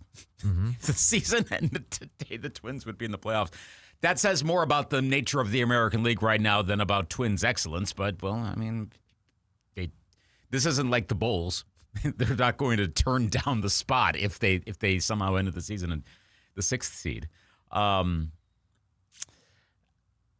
That's why it's more intrigue as opposed to here's the plan. Because if you have a lockout coming and you miss a good chunk of the season, or you miss the 2027 season, well, like how would a longer term contract handle out? Like, do you got to pay a guy for another year, but then that season doesn't happen, or it's prorated? So do you save money that way? Of course, you'd be losing gate revenue if there are no games. Of course, you also don't want to sign a guy to a big deal and then find out that that's disadvantageous based on a new structure. I think that actually might be, thinking off the top of my head, worse for bigger markets, because I suspect whatever could come is probably going to level the teams more. So you wouldn't, if you're a bigger market team, you wouldn't necessarily want to spend big. Because then you might, oh, gosh, now we got this, like, maybe there's a second apron style. We've talked about this before. Like, something like that is probably coming, as opposed to a salary cap. But there'll be something where you go, uh-oh, now we got a problem. I don't think that's going to be an issue for the smaller market teams. If anything, they should have more resources. Apron, do you think there should be a floor, too? Yeah. Yeah. Oh, gosh, yeah. Marlins, we've joked about the Twins. How far further down can they go? There may be no better example in history than the Marlins after winning a World Series and then just like trading everybody off. And that, yeah. And they're still doing that. Like, not trading everyone off after World, but they're still bottom of the barreling this. And they're playing in one of the newer stadiums in Major League Baseball, and they're in Miami. You'd think they do better, but that's a whole other discussion of how the Marlins haven't executed properly. I wonder if some of the teams, maybe like the Brewers, decide to go a little bit more all in. Was going through the ESPN rundown of, like, what are the surprises of this year? Which team do you expect to tail off? And, like, the A's came up, the White Sox came up, the Cardinals came up, Twins came up. A lot of it has to do with the underlying statistics. Not so much that, oh, hey, they're a small market team, they can't win, because we've seen so many examples of that happening. The Rays being a good example there. They're like, wow, the Rays actually are legitimately good. They're not a small market, but they spend like a small market team. But, like, the strikeout ratios are way off with some of these. Yeah. They're across the board. Cardinals should regress. The White Sox should regress. Can Murakami keep hitting at this? Like, great that he's doing this, and maybe he can, but him and Martin, come on. So I think that will take care of a lot of this. Just simple reversion to the mean. Milwaukee's probably going to be one of the more fascinating scenarios. The Brewers and the Rays in particular. Because, again, I don't see the Rays tailing off. And the Brewers, presuming Jacob Misiorowski doesn't blow out his arm, between him, Harrison, et cetera, I think they hold up. I do. Would you say the Brewers are the favorite right now to win the division at this point? Would you? Yeah. Yeah. Yep. You as an outsider, yeah. Would you? Yeah. I mean, their underlying numbers, and this is without being a home run bashing type of team, but their pitching is. To me, the duo of Misiorowski and Harrison, best duo right now. Yeah. You're talking about two pitchers in the month of May that have a under 1 ERA. Jeez. Both. Yeah, this is it's different, but it's shades of a few years ago. The big three, it's in a totally different way, but it's that, and it's the sort of thing that, outside of injury, but that applies to literally every player in baseball. So if we could just imagine for once, if Skubal does suit up for the Brewers and you get to a postseason series and your 3 pitchers are those, and then Brandon Woodruff might be your 4th. Now, this is immediately where Brewers fans, I would understand it, because this is where my instinct went, okay, so then they're going to end up losing a 1-0 game. Runners in scoring position are going to be terrible, and they're going to be swept this isn't Craig Counsell managing anymore. We actually bunt. That's true. We actually bunt to get guys in. So. Yes, okay, yes. This is which I love from Cubs fans on social media that are what they're griping about right now from their offense is exactly what Brewers fans were griping about with Craig Counsell on offense. Yeah. It's exactly the same thing. It's the same person. I mean, okay, maybe that's the blind spot. Maybe that's the weakness. Okay, and that's Counsell's. Okay, maybe that actually is it. But yeah, I think I think they hold firm enough. Detroit has fallen off so much. I guess not entirely a surprise. They were my pick to be like the underwhelming team, but you could have chosen a bunch. It's not like I'm prophetic or anything, but you could see where there was some regression potentially coming. I don't know that I thought they were going to be this bad. I know without Skubal, but Skubal only pitches every few days. There's a lot that's not going right with that team. So maybe they do, but gosh, they seem to want to make something happen with him. I don't know that they're going to do it anyway. If they do send him off, though, now that would be shades of CC Sabathia. Totally. Let me read a little bit here as at the end of Ken's piece here. Skubal not only would be a rental, but a rental who could suffer another elbow injury, causing the deal to backfire. The Brewers, no buyers, typically overpay at the deadline. They fear that if a prospect they trade becomes a star, they can't replace him on the free agent market. Fair enough. But on the left side of the infield alone, the Brewers soon might replace shortstop Joey Ortiz with Cooper Pratt and turn over third base to another prospect, Jet Williams. Behind Pratt and Williams are 2 shortstops who are even younger and even more highly regarded, Jesus Mate and Luis Pena, along with another third baseman. Oh, he just hit another home run for the Timber Rattlers, 14 home runs, and World Baseball Classic star Andrew Fisher. Look no further than the Baltimore Orioles for a team that overvalued certain prospects and held onto them for too long. The Brewers at some point might risk doing the same. They need to build around the players they like best and trade some of the others. Winning a World Series is extremely difficult, yes, even for the back-to-back champion Dodgers, who got bounced in the division series by the Padres in 2022 and the Diamondbacks in 23. But the Brewers, perhaps more than most clubs, should appreciate the opportunity to make a deep run in the postseason. Should appreciate that the opportunity to make a deep run in the postseason is precious. Even with 7 playoff berths in the past 8 years, they are still trying to get back to the World Series, where their only appearance, they lost to the Cardinals in '82. The entire discussion over Skubal might be so much wasted breath if he returns healthy and the Tigers roar into contention. Heck, some might even contend the Brewers would be better off acquiring a proven shortstop or third baseman at a lesser cost, buying more time for their younger infielders. I'm just waiting to see whether the Brewers, along with the Rays, Guardians, and A's, will even dare pursue significant upgrades with a labor battle looming. Those teams already are wrecking the owners' claims that baseball lacks competitive balance. Something tells me the owners wouldn't be too happy if one or more of those clubs make moves to further demonstrate they are wrong. So if this is a bunch of small market teams that are most upset, does everyone collectively do nothing? Collusion? But that's what it would be if they're like, well, hey, we need to prove a point, and so they all do zip. The whole, I won't trade for Skubal if you don't trade for Skubal. I won't trade for this guy if you don't trade for this guy. Kind of, yeah. And then the asking price all of a sudden gets lower, and then that one team says, psych, and trades for him. Now that would be, who's the owner that would do that? I don't think that's Atanasio, unfortunately. No. Definitely not the Pohlads, though. I guess if you can get Skubal cheap, I mean, maybe.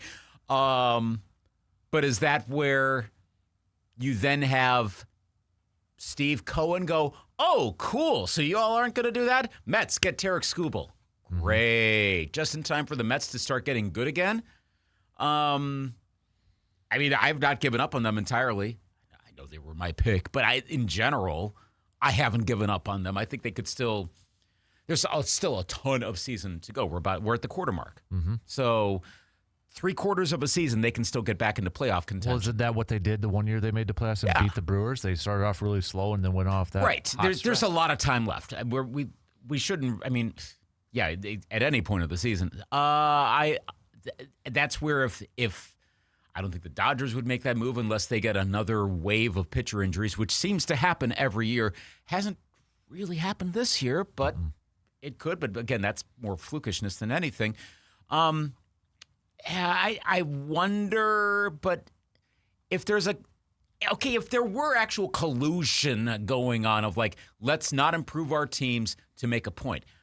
Gosh, the Players Association will figure that out instantaneously. They probably figure there's collusion going on when there's nothing of the sort. And I understand why they would think that. There's so little trust. So all these teams in contention, they're just like, nah, we're not going to make any moves. And you get a bunch of minor prospect deals happening at the end of July. No. Plus, that would be such a short-term win. Big whoop if smaller market teams do well this year. If we extended the current contract, the labor arrangement for the next 10 years, who's to say that next year isn't all Mets, Dodgers, Yankees, Red Sox, Phillies? Could happen. Cubs. Probably will happen more often than not, but we know how baseball works. So it's early enough. Let's see what happens. And like I said, I think the nature of some of these teams is going to take care of a lot of this anyway. All right, we got to take a quick break, but we'll be back with plenty more coming up after these quick words.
Sunshine, road trips, and summer adventures are calling. Is your vehicle ready? At AGM Automotive in Eau Claire, they will make sure that you hit the road with confidence. From AC checks and oil changes to brakes and full inspections, AGM Automotive has you covered before the heat kicks in. With 2 convenient Eau Claire locations, expert service is always just around the corner.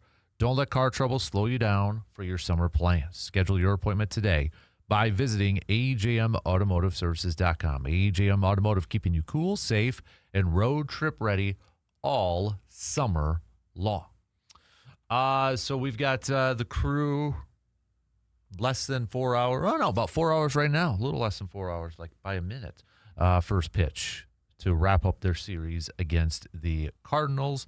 Brewers will have the off day tomorrow then before heading to Houston for a 3-game series. But Brewers have secured at least a series win with their win yesterday. Looks like it'll be a bullpen day today. It was going to be a Logan Henderson start, but he was placed on the injury list due to some back tightness. So Corbin Crow called back up, but he's going to get to start on Friday going up against the Houston Astros. So it's always nice to have that depth when you got a couple starting pitchers down and you just go down to your I don't even want to say AAA team because I feel like there's a lot of pro prospects already there to just call up another dude who's a pretty darn good starting pitcher to fill in that role. So I do wonder how the up and down. I mean, I know there was a movement to reduce that some. Do we see more of that? The options go away even further? But take advantage of it now while you can. It is kind of a tricky thing for baseball with the I almost feel like, do you just expand roster sizes then? Because there's so many injuries in a 162-game season. You know what I mean? Like the call-ups and down, and then you potentially you get stuck in a situation where you potentially lose. I don't know. It's a tough one. I don't know that we're having there's stats out there somewhere, just like off the top of my head. I don't know if there are more injuries now than there used to be. This is kind of like the NBA argument. Are there more? Well, you can see that in the number of minutes played and stuff like that. So then there's that whole discussion. But if you expanded the rosters, does that dilute the minor leagues? We just did a complete minor league reorganization, so you'd have to probably do that again. Plus, there's service time. That ultimately leads to pensions. There's all sorts of issues if you expanded the major league rosters. Plus, the way pitchers are throwing right now, I mean, I guess you would have more pitchers, but they still would. I mean, some managers and really probably some general managers or directors of baseball operations, to use the modern parlance, would probably blow through those pitchers even faster, blow out their arms faster. Somehow we'd get back to a maybe not as, I want to say bad. It's not a bad situation, but we'd be back to a comparable situation not that long from now, even with an expanded major league roster. Right. A little bit earlier, John said, am I wrong for thinking that this year's Western Conference Finals has been the best we've seen in a few years? Yeah, you're not wrong. Yeah. A lot of people, a little bit I've been able to see, but I've been following along with it. And yes, I always figured this was the NBA Finals this year. I mean, months ago when it was clear that those two teams were the top teams in the league. I figured if they keep up on the glide path to the Western Conference Finals, that's going to be the ultimate one. And lo and behold, it is. It's a good back and forth between the two. I mean, I still would not rule out the Spurs winning, even though Wembanyama hasn't had a game one since. But it's kind of tough to have a game one every time. After he had that game, it's like, as awesome as it was, he's not going to be able to do this probably even once in this series. He could probably do it in another series, but that's not, unless he's that much of a unicorn, probably not. And no, he's been okay at moments, maybe not as great last night, and the other night was not as good. But there's enough quality, there's enough flow, there's enough talent. I know the Knicks have that stat of the best 11 game run statistically. Yeah, I saw that on, I think it was Twitter yesterday, the greatest run in 11 games or whatever. Statistically, yes, it is. I would not be surprised if this is a 4-1, maybe even a sweep of a series for the Thunder or the Spurs. the Knicks have had some, not by playoff standards, not the greatest competition. And Oklahoma City and San Antonio, I think, are both way, way, way more superior. So I'm hoping for a Game 7. I'd really like it. I wouldn't be surprised if OKC wins Game 6 on the road. But yeah, the overall quality of play, and this is without SGA being the absolute dominant force. Not that he always, like, I know when he's off the Thunder lineup, if he's out, that team really takes a fall. But it's not been just him. So yeah, I totally agree with that sentiment. This was, I mean, given the matchup between these two teams in the regular season, I am glad that they have met in the Western Conference Finals, and it's kind of living up to what we saw in the regular season too. Because remember, like, it was earlier on when the Thunder were just on that roll, but they kept losing to the Spurs and that. So it's living up to that. If the Spurs do advance, I mean, it's giving me 99 flashbacks of a rematch in the finals. It really is that, yeah. But so it's like, that was like maybe It's either that or it's the all blue and orange finals. It's one of the two, to be very superficial about it.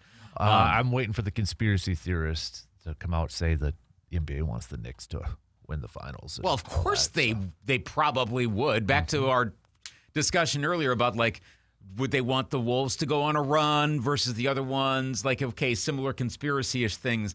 I mean, yeah, it's the Knicks winning it all. They haven't won a title in over a half a century. And it's the heart of basketball in America is New York. You always kind of want to see those teams in a vacuum. You'd prefer to see that happen. As annoying as... I mean, I don't know any Knicks fans. Do you know any Knicks fans? Not personally. No. No. Yeah, so I was trying to even think when I was a kid. No. I don't think so. I don't know any. But if anyone is a Knicks fan listening, let us know. If you know of a Knicks fan, let us know. I think the narrative that if the Knicks win the finals, that Jalen Brunson's the greatest Knick ever is a little overblown. Yes. I've been seeing that a lot. Come on. Unless he puts in an all-time historic, like he's putting up triple-doubles every night. Okay, fine. We'll have that discussion. You're talking about Willis Reed, who's already won championships for the Knicks. I know Patrick Ewing didn't. I get it. It's like, well, you never won. And Clyde and Drexler. Frazier. Clyde Frazier. Thank you. I always want to say Clyde Drexler. But, I mean, that's to say already instantly over those guys. Hold up. Yeah. No, that's very much an of the moment sort of thing. It's still it could happen. Yeah. Well, that's the safest way to put it. I get it. Remember how Knicks fans got so excited at that one playoff series win a few years ago, or what that was, and then they got all despondent because then they lost the next one. I get it. They're very. I say this in a good way. They are emotional about their team. I understand it, that they're passionate fans. So it's going to lead to stuff like Brunson's the best ever. Yeah. Maybe. Yeah. All right. We got to take our final break for this hour. So stick around. We'll be back in just a couple minutes.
We just got about 6-7 minutes left to the top of the hour, and then we'll get into the final hour of the program here.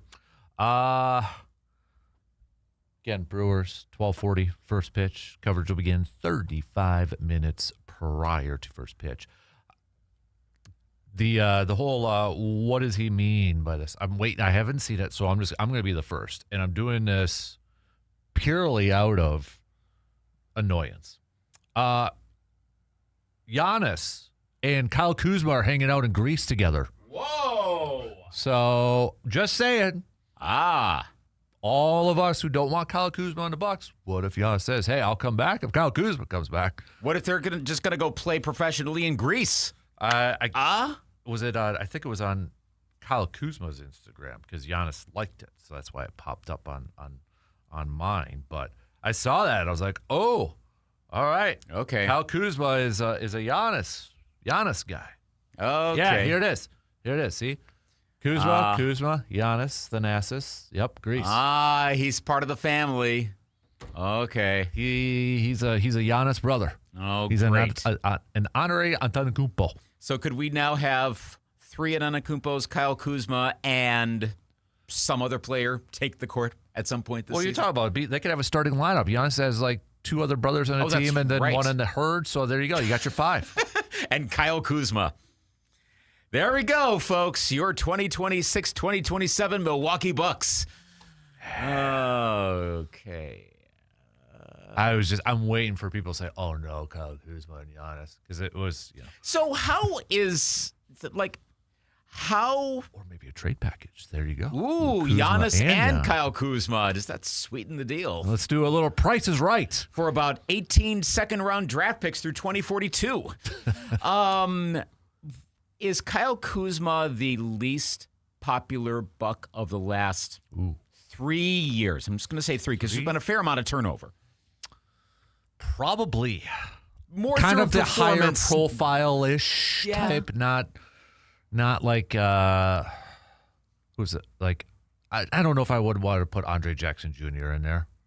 That's kind of a that's really drafted- more of a John Horst thing. Yeah. Because that's the first name you think of, like, oh, that guy? Yeah. But it's not his fault that John Horst decided to make a project while you're competitive. Yeah.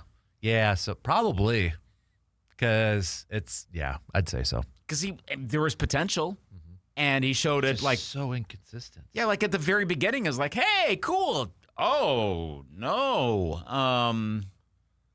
But does he need the right formula? Does he need the right coach? Is Jenkins the guy? how many times has he been? I mean, it's not. Yeah, I don't know. I don't know either. But Look, if we'll find out sooner rather than later here next month deadline. it is an annoying thing, I understand, but it's an annoying thing to fans, I should say, when your star player seems to want to have their guys. See Rodgers, Aaron. Very We're good. Yep. seeing it again. See Favre, Brett for coaches. Yeah, you want I to want have. Steve Mariucci as head coach. You need your guys everywhere you go. And we're seeing that with Giannis. It's more of a family thing. And that's why I don't want to say that's inherently bad. Because if that allows a player to thrive, that's ultimately what you want. If it's at the detriment of the team, then you have a problem. That's what we've seen in certain instances with these players. I mean, in the examples we just mentioned, sometimes it works out really well. But if not everyone is up to par and then you can't get another player or something like that, that's a problem. So, I mean, I guess if Kuzma's now one of Giannis's buds and you got to keep him around, well, I mean, if you can improve the rest of the team, that's not the worst situation in the world. You can work around that. I'm trying to find the optimistic thing here. Right. But you'd rather have Kuzma if that means you keep Giannis, if your goal is to keep Giannis. That's the other part of this. And again, we still don't know what's the ultimate objective here. Otherwise, it doesn't really matter at all. And maybe you can make it more of a package deal if that. Or maybe they just like hanging out in Greece. Maybe Kyle Kuzma's like, oh, can I go see Greece? Yeah, sure, come. Took a photo. It literally might be as simple as that. And it doesn't mean anything for the next NBA season. I'm sure there are a lot of Bucks fans that hope that's the reason. Because Be cool to see Greece. Right. I mean, if Giannis invited me, I'd be like, yeah. Heck yeah. I'm not turning that down. No, Sure. I'll sit not at I'll sit all. next to Thanasis. That's okay. They all seem pretty cool. Of course I'd do that. I like a good gyro gyro. However we want to pronounce it. I like Greek salad. Feta cheese. Pretty good. Gyros are awesome, dude. Have you ever had one? They're awesome. Oh, yeah. Gyros. Gyros. Well, some people call it gyros or euros. I never know. It's like a GIF or a GIF. See, I'm a GIF person. I still am. Because the guy said that's how it's supposed to be pronounced. And so it's a GIF. But here's the thing. We can say it, and then there's going to be one person who said, no, it's this way. And it's like, so I just say both all the time now. GIF or GIF. I guess I could Gyro, say euro, whatever. Gyro. Gyro, euro. I think Giannis might correct you on that one first. Good. Well, I think it's euro, but What if someone else says that? What if Giannis says that? What if it's like a weird thing? I there? will go to the expert, which is Giannis. And right now I want a euro with some tzatziki sauce. There you go. Okay. No tomatoes or onions, though. Yeah. Just put some cucumbers on there, then I'm good. Knock on the door at Fiserv and be like, hey, Giannis, next time you go to Greece, Oh, man. That was hook a brother up. Shout out Ted's Pizza. Manami has some good ones, too. I've never tried that. I'll keep a note on that. All right. 3 in. One more to go. We'll be back.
Cruising on through on this Making the Turn Wednesday. Thanks for hanging out with us.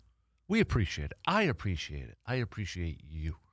We're going to get back to some more Brewers talk as we get set for Brewers Cardinals. Coverage begins in 3 hours right here on the radio dials of 105.1 FM and 790 AM. Reminder to listen to those Brewers games. It has to be on the radio dials. All right?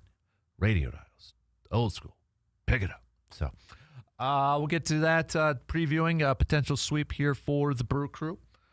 Packers OTAs began yesterday. We're going to hear from Matt LaFleur in a couple of hours and some players, too. The locker room will be open for media members. And, well, they're all going to have to answer questions that they don't want to answer, and they probably didn't think they were going to have to answer. But the Josh Jacobs story, we've talked about it off and on here this morning, but in case you're just you didn't hear about it yesterday, and maybe you're just turning on the radio for the first time, and you're like, what about Josh Jacobs? Well, Josh Jacobs was arrested yesterday, Packers running back Josh Jacobs, and booked on several domestic violence charges. He was booked on charges of battery, domestic abuse, criminal damage to property, domestic abuse, disorderly conduct, strangulation and suffocation, and intimidation of a victim. Now, Josh Jacobs' lawyers, representation, have come out and denied the allegations, saying, quote, Josh vehemently denies the allegations, and this matter is in the early stages of investigation with important evidence that has not yet been made public. We ask for fairness and restraint while the judicial process takes its course. Packers, with a kind of a very typical by-the-book statement saying, as it is an ongoing legal situation, we will withhold further comment.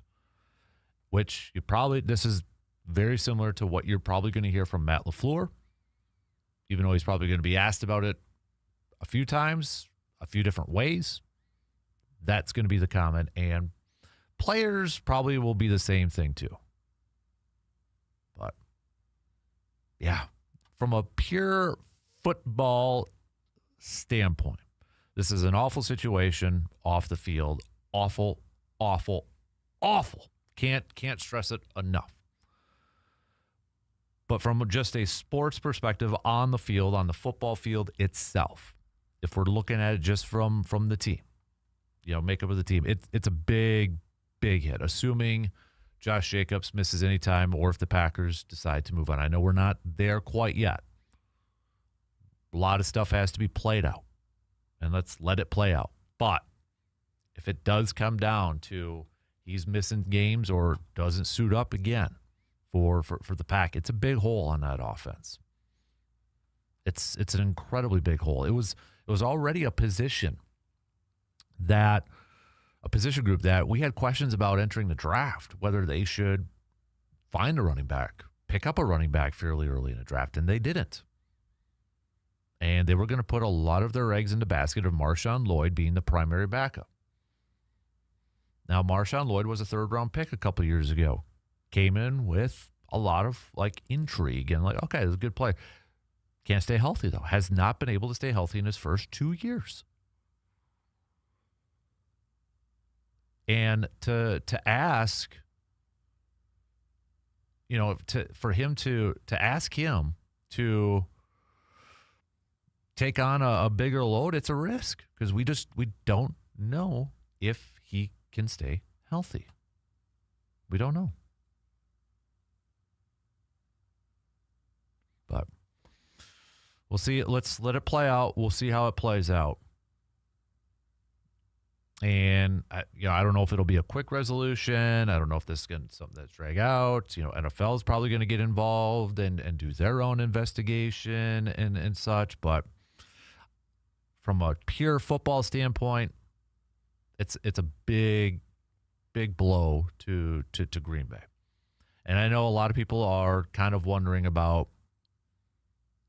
free agents. Is there any free agent running back out there? Well, I mean, the a lot of some of the players. They've got name recognition. But they're also free agents still on May 27th for a reason. Right? They're still available for a reason. Joe Mixon is still available. Well, he's going to be 30, and he's been dealing with some injuries here as of late. Najee Harris, Steelers the first 4 years, had a solid career with the Steelers. Was with the Chargers last year. He's 28 years old, just turned 28 a couple months ago, I believe. But he's coming off of an Achilles injury. Austin Eckler, he's 31. He's also coming off an Achilles injury. Was against Green Bay this past last season. Antonio Gibson, he's going to be 28. He's coming off of an injury. Nick Chubb, he's over 30. Gruesome knee injury a couple of years ago. Go down a little bit on the list. You've got like Miles Sanders and Alexander Madison. You've got Kareem Hunt. Cam Akers is on there. I wouldn't be surprised. In fact, I'd probably be a little bit more surprised if they didn't maybe bring in a veteran now at this point. I know there's some talk about trades. Some people are saying go trade for Kareem Hunt, Alvin Kamara. Saints, they signed Travis Etienne in the offseason. Does that mean that Alvin Kamara potentially is available? Now, when you look at his kind of contract, it would be a 1-year rental, essentially, and he's got a cap hit of about $10.5 million this year. It's one of those weird Saints contracts that Mickey Loomis has done over the years. A lot of void years on that thing, too. So I don't know. I don't know what Green Bay is going to do at this point. I think they're going to take a couple days, maybe a couple weeks or a few weeks and just let this thing play out, see where it's at. I'm sure they're going to be involved in investigation. I'm sure they're already trying to do some behind-the-scenes work and trying to figure out, hey, what's going to happen here? But regardless, it's just, it sucks. Both for football and for real-life stuff, too. It sucks. It's an awful situation. But, yeah, we'll see if we'll see what else maybe Matt LaFleur gets asked today or what some of the players get asked today. I think today, too, for me is going to be, are there any holdouts, quote, holdouts? What's the attendance look like? Some of the names, maybe a Devontae Wyatt, maybe a Christian Watson. Tucker Kraft, yes, he's going to get a new contract too, but he's also coming back from an ACL injury. I'm looking at the guys that are healthy. Will they be there for OTAs? Is that more of a training camp, preseason thing where they could potentially be holding out in looks of a new contract? That's honestly one of the main things I'm going to be paying attention to. I don't want to overanalyze OTAs. Okay, I don't want to do that. We got a lot of other stuff to be talking about. But I think if there is one thing that I'm going to be paying attention to when it comes to the Packers outside this Josh Jacobs thing now is who's there? Who's in attendance? Who's participating?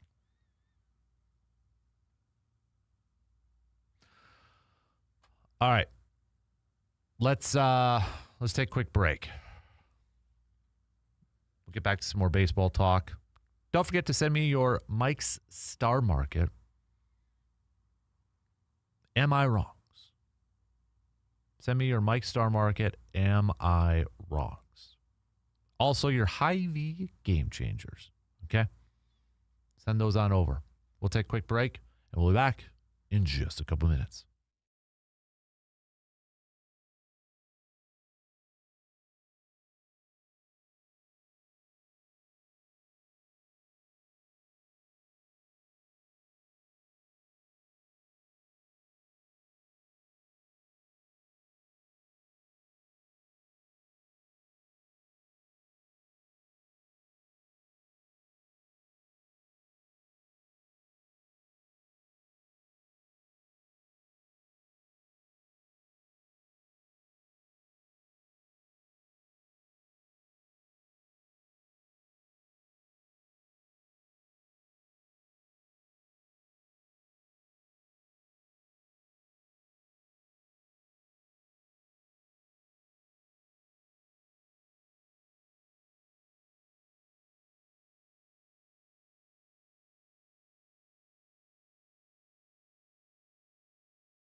Summer is here, and that means it's time to freshen up your home from the ground up with Carpet City Flooring Center. Whether you are hosting some backyard get-togethers, opening the doors to family and friends, or you're just ready for a seasonal refresh, new flooring can completely transform your space. From soft, comfortable carpet to durable luxury vinyl planks and beautiful hardwood flooring options, or beautiful luxury vinyl planks. Oh, spit it out, Dan. Carpet City Flooring Center has everything that you need to bring your vision to life. And it's not just about the looks, it's about quality that you could count on and expert guidance every single step of the way. Their team is ready to help you find the perfect fit for your style, your needs, and your budget. So before summer officially kicks off, make sure your home is ready to shine. And with Father's Day coming up, maybe dad wants a little bit of a remodel in the man cave. All right? Maybe you need some new flooring. Got that old shag carpet, worn out, faded, no cushion. Maybe you want some luxury vinyl planks like the Rigid Max floors from Carpet City Flooring Center. Hey, help Dad out. Give him the most epic man cave makeover with a new floor from Carpet City Flooring Center. One of these days, I'm not quite sure how to begin with this, but one of these days, I've got like these big projects in mind that I always want to do. Like it's like the movie Wedding Crashers, the quote from Owen Wilson to Vince Vaughn. I'm an ideas man. I thrive on enthusiasm. It's kind of me. I have these big, exuberant ideas and such. I want to do a man cave makeover for somebody one of these days. You know, Carpet City Flooring Center floor. Maybe we get some decor. You know, oh man, I'd love to do that. One of these days.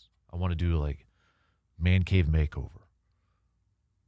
I also want to do, I wish people would send me videos and more photos of their man caves, like good ones, because then it could be like the old TV show Cribs, but man cave edition. Yeah. I need more of you to do that. A couple of you have had over the years, but I need more of you to do that. Got to help out. I want to showcase your man caves, and plus I want to steal some ideas from all of you. I'm not the only one that I swear every 2 months I'm like changing out a picture, moving stuff around, or changing a little bit of the vibe. I can't sit still in that thing. Speaking of which, Fridays in the summer. Okay? Fridays in the summer, something cool. We are going to be doing the show Friday mornings from my man cave, the Kasper Cave. Brought to you by Tanglewood Golf Course in Menominee. So we're going to be doing a show, video feed, all that good. Everything's normal. Still Dr. Crow, still Brandon and such. Everything's normal. But we're going to be doing the program inside the Kasper Cave. So if you want a kind of a little bit of a glimpse of my man cave, make sure that you're watching the video stream on Man Cave TV on YouTube. But still be on the radio dials and such, so all that good stuff still there. But that'll be happening. We're going to kick that off on this Friday. So everything else the same. Just going to be Friday from the Kasper Cave. So big thanks to Tanglewood Greens for jumping on board. Part of the family. Tanglewood Greens Golf Course in Menominee. I'm excited to check out their new driving range.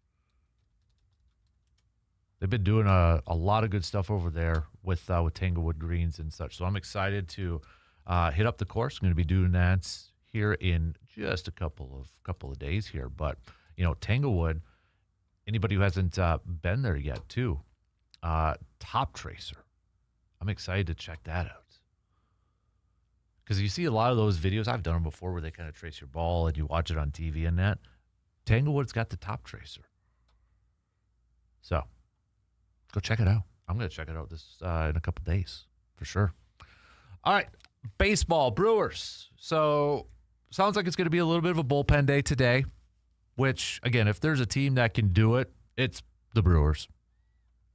Given their arms in there that can go multiple innings. Aaron Ashby, D.L. Hall, Chad Patrick, Shane Drowan, and none of those guys pitched yesterday.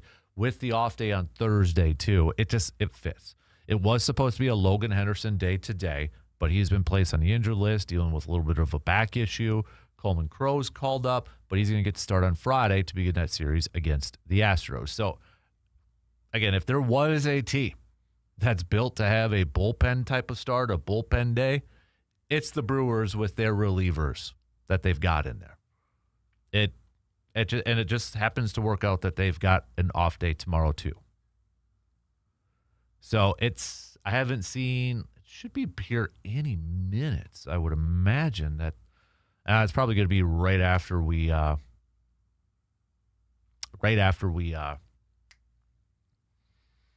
off the air.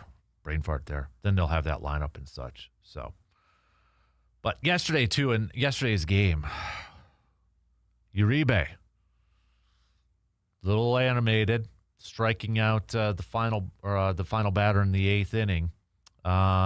Did his celebration, but did a little, shall we say, chop gesture towards the Cardinals dugout. Pat Murphy not happy about it. Not happy about it. I mean, he was already on a top step on the field waiting for Uribe to come back to the dugout. Pat Murphy talked about it after the game. Not happy about it. Uribe apologized, but he also insinuated that there was something going on with the Cardinals. He said something, the other day, that Monday night's game, that their manager was kind of giving signals to hit some Brewers players. So not sure what, he didn't really expand upon that. Jonathan Lucroy, just about a half hour or so ago, tweeted this out, retweeted the video. Said, this is what happens when you don't have veteran leadership in the clubhouse. Some people think it's funny. I think it's horse blank. If he was my teammate, he and I would have a major issue. Kids come to see these games and emulate us. That is a responsibility we must uphold to the highest standard. This isn't the WWE. That was from Jonathan Lucroy. So, I don't know. I don't know about the veteran leadership part from Jonathan Lucroy, because I don't know if I think they've got great leadership in that class, and I'm not in there. I don't know. Okay, this is just my opinion. This is just how my speculation and such. But I think Pat Murphy's got a handle on it. Even the Cardinals manager after the game said, it looked like Murphy already had a handle on it, already talked to him. Murphy was on it right away. That to me is veteran leadership. I think probably, you got a Woodruff in there and you got a Yelich in there and maybe even a Contreras and such. They probably already talked to him about it. So I don't know if I quite buy that, but again, it's a guy that has played the game at the highest level. He's a former All-Star. He's part of the Brewers and such. So it's some insight into it, but we'll see if there's any retaliation, I guess, from the Cardinals in today's game. I don't know if that will be or not, but we'll see. Did you have a problem with it, Brewers fans? If you saw the video, did you have a problem with it? And maybe we don't know the whole story. Maybe we don't know fully on what the Cardinals allegedly did. But here are some of the quotes. Pat Murphy, after the game, said, I don't know what got over him. I mean, he's been an emotional guy, but that kind of thing, that's just not how we do things. I was embarrassed by it. Why are we doing it? It's a 6-0 game. What are we doing there? I love the kid. Believe me, I love the kid. There's so much good in this kid. He's been great for us in so many ways, but that's unacceptable. So whatever's going on, you can't tolerate that for his teammates and for everything. It's not going to be tolerated. That's all there is to it. And he also went on to say, the thing that I think about is if that challenge got overturned, because that last strike was also challenging, it was close. You've got to reset and go back out there and pitch. This is Major League Baseball's. Guys can reset, boom, base hit, dumper, homer, and all of a sudden it's 6-5. Uribe apologized through an interpreter saying, quote, everyone here knows me and knows who I am and knows I have a bit of a history of being emotional out there.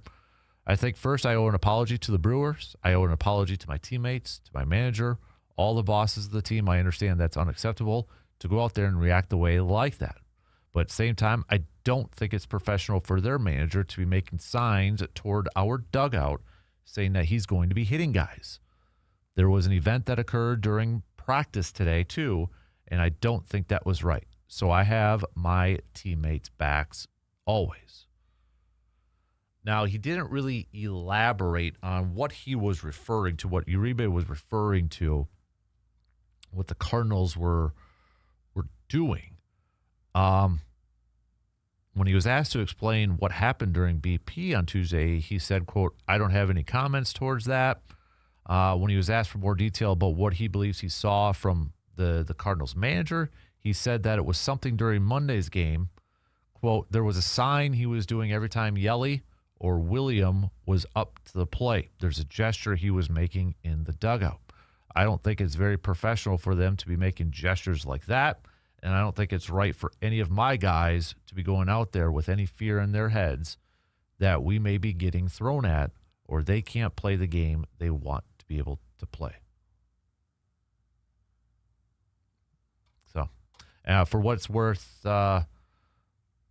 Cardinals and their manager had their press availability before the media was able to get to Uribe and such. But I'm sure they'll be asked about it today. All right. We got to take a quick break. We'll be back, though, as we're half hour away. Final 30 minutes coming up.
So next week we're going to be talking with Ty from Slab Factory. Every couple weeks or so we catch up with him, and I know last week he had that Tom Brady card up on auction. In case you missed it, it ended up going for $325. Was it $325? Yeah, $325,000. So when we get Ty back in next week, we'll obviously talk a little bit about that and such, but. For our kind of inside the hobby, I kind of want to throw it out to you. Now, you don't have to do it by, next 20 minutes or so. And once in a while, I've kind of thrown this question out there. But what is maybe the most unique, if you have a man cave or if you have a collection and such, what is maybe the most unique? It doesn't necessarily have to be sports related, too. Because I know Surveyor, if you're still listening, I believe he still does, like World War II newspapers and such survey? I think there's something like that. But anyways, what is the most unique item that you collect, or maybe it's just one particular item? Because part of me, I'll be honest, last week I thought about just going on eBay and buying some old Sports Illustrateds, back in my Orlando Magic fan days, and getting a Shaq one, getting a Penny one. Or then it kind of spiraled into, well, maybe I should get some old Beckett Tough Stuff guides that I remember I had as a kid and framed those up. And it's like, nope. Pump the brakes, Dan. Pump the brakes a little bit. I do have some Sports Illustrateds framed up in my man cave. Mostly it's for championship ones. So I've got Super Bowl 1, Super Bowl 2, Super Bowl 31, Super Bowl 45. Got the Bucks on there. And then I do have 2 Tiger Woods ones. First was Tiger's first appearance, because I had it in my collection, and Tiger's first Masters, because I kept those 2 when I was a kid. So just happened to have them. But I almost want to just decorate my walls into all the Sports Illustrateds from years past. But I kind of want to throw it out to you. What is maybe the most unique item that you collect? Maybe it is magazines, maybe it is old Sports Illustrateds or stuff. I know a lot of you are cards, okay? So, or if you kind of are just a card collector, maybe it's a not the most popular athlete that you collect. So even if you're like, hey, I don't really collect anything that I would consider unique, but hey, I collect cards of this athlete that maybe a lot of people don't collect. Hey, that qualifies. Let me know. All right. Got Jordan shoe collectors out there. I know we talked about that a couple months ago. I think that's one thing I'm missing in my man cave, is like a shoe of somebody or a cleat of somebody. I've got face masks. Remember the Packers Pro Shop would always sell. They probably still do in that, but I'd like to. I do have a Packers full size helmet. I want to get a Brewers batting helmet. Like a used Brewers batting helmet. That's one thing I want. I don't even know if that's possible yet. I guess I could go on eBay and look, but I like game used stuff. I like history stuff like that. I think one of my maybe perhaps most unique items is probably that film that I've got of the was it the 62 Packers, 65 Packers? But it's like the old digital. I got to find somewhere to get that, see if it's still even available to like get it on a flash drive or something. But hit me up. All right. I'd like to feature it in an upcoming episode of the Man Cave Podcast. Okay. So shoot it on over to me at mancavepodmail@gmail.com. Or, you know what? If you'd rather just hit me up with a text on it, that's fine too. That's okay. You can do that too. So, because I was kind of looking at some of this stuff, but I always feel I just need one more thing to the collection. One more thing. I always kind of wanted my area to be almost like a museum-esque type of feel. It's a man cave, it's a sports area, but just almost like a museum sort of thing. But Rando, I got to see more pictures of your man cave. I don't know if you're listening, Rando, but I know you'd sent one picture of your DK Scotch glass on there. I got maybe see some more pics of that man cave of yours. So I'd still like to do kind of a Cribs edition of Man Cave. I don't know what the name would be, but See, that's another big idea that I want to throw out there and kind of do. Plus a little makeover, man cave makeovers and such. But probably would need a lot of help to get that going in that. But yeah, Barb says on our video stream, in my opinion, yes, talking about Uribe, even what the story was not acceptable, need to rise above it. I guess we'll find out if there's going to be any retaliation from the Cardinals today, but might be overblown too. Who knows? Favre did that. That was the first thing that came to my mind when I saw the Uribe thing. He did that. Was it against the Vikings he did that too? I remember watching it live. Let me see if I can find it. I think it was the Vikings.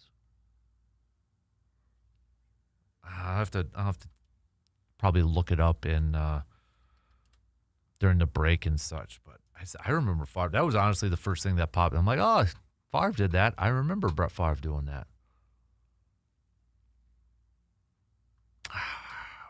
Yeah, because I always feel like it was Dante Culpepper game and that. But I'll try to see if I could find the actual game, or if somebody's listening, they can look it up. Let me know. Do that too. But okay, we got to take a break as we get set to make some picks here. But we know one. Well, we know one team that's going to the Stanley Cup Finals. Going back, the Vegas Golden Knights sweeping the Avalanche 2-1 last night. How about that? The Avalanche ending Colorado's season in a sweep. So the Vegas Golden Knights are back in the Stanley Cup Finals. Now, who will they play? We don't know yet. We don't know if it's going to be Carolina. We don't know if it's going to be Montreal. But Carolina can move one step closer tonight because they own a 2-1 lead in this series. Carolina at Montreal tonight. NBA, Oklahoma City moved one step closer to advancing to the NBA Finals to face the Knicks. But I feel like that series is going to go 7. I feel like that one's going to go 7. And I hope it goes 7 because this has been a fun series to watch if you've been kind of paying attention to or kind of following along a little bit. So, but spam's calling me now too on my cell phone. All right, let's take a quick break. We'll make some picks, some final thoughts as we get set for another Brewers game. Hopefully another sweep. Continue this. Get us a nice bounce back from losing a series against the Dodgers. You come back and you win a series against a division team that's in second place chasing you right now. So can the Brewers get it done with bullpen start today? We'll see in picks. All right. Quick break, and we'll be back to wrap it up after these quick words.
It was Philly that Favre did that because Coy Detmer first did it. Now I remember the game. Back in 98, Coy Detmer, the Eagles, did it after they jumped out to a 10-0 lead, and then Favre did it. Packers won the game and such. So, yeah, it's the D-Generation X for all you wrestlers. I actually knew that one. How about that? Showing off a little bit of my my wrestling fanism. Not really, but that was like 90s. I think we like recess taunting stuff out there. But all right, let's do some picks to wrap up this craziness. Let's go to let's Stanley Cup Finals. We got game 4. I'm gonna go Carolina. Carolina to win and take a 3-1 lead over Montreal. Baseball-wise, let's run through the schedule of games here. We've got Miami taking on Toronto. I'll go with the Blue Jays. Washington at Cleveland. Yeah, I'll go Cleveland. Seattle Athletics. I'll go with the Mariners. Diamondbacks, Giants. I'll go with the Diamondbacks.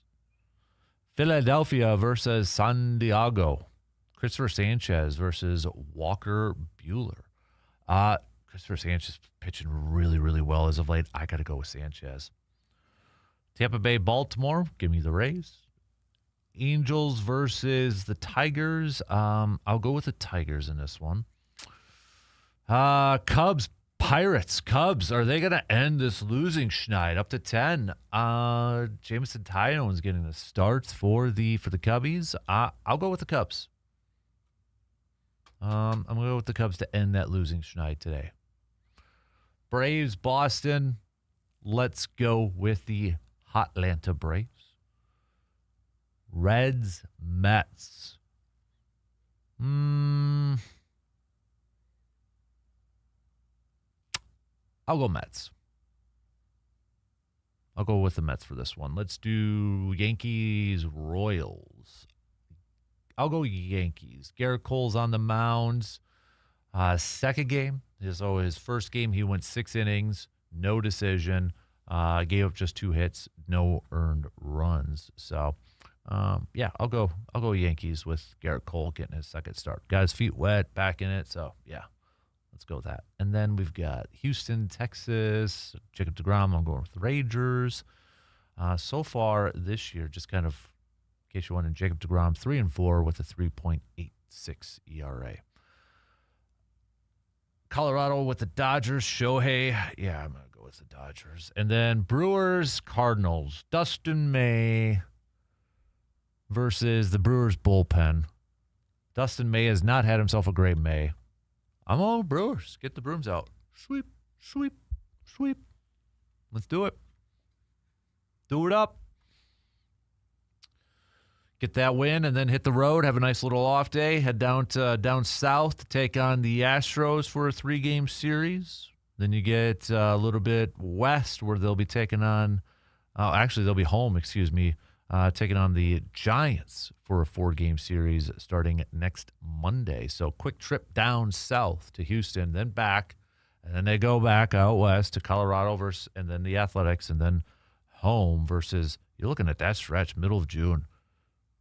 3 games against the Phillies, 3 games against Cleveland, 3 games on the road against the Braves. Whew.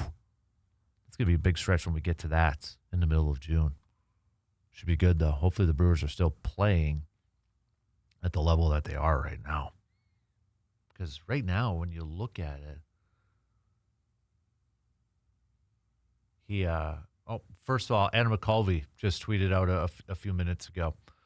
Christian Yelich says last night's beef between the Brewers and Cardinals has been, quote, handled. Asks whether that means internally or via overtures between the 2 clubhouses. He said both.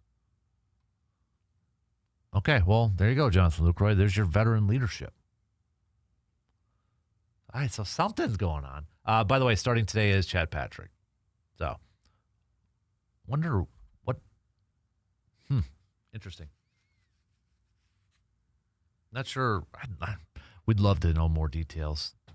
What happened? Let's get Robert Stack on the line and try to figure out a little unsolved mysteries. But anyways, what I was going to go Brewers, I wanted to look at their record against teams above 500 because not only are they playing some good baseballs of late, they're beating good teams. They're beating playoff caliber teams. And yeah, Brewers right now, they're 10 games above 500 against teams who have a 500 or better record. They're 22-10. And that is the most in Major League Baseball. Nope, strike that. Cubs are actually 23 wins against teams above 500. However, they are 23-20. So the Brewers have a better winning percentage with teams who have a 500 or better record. Just kind of looking at, Dodgers are 15-9, Padres 9-14. Giants have already, 16-26. Tampa Bay is 14-12. The Yankees are only 1-7. Cleveland 11-12. Nobody in the AL Central and nobody in the AL West has a winning record against teams with a 500 or better record.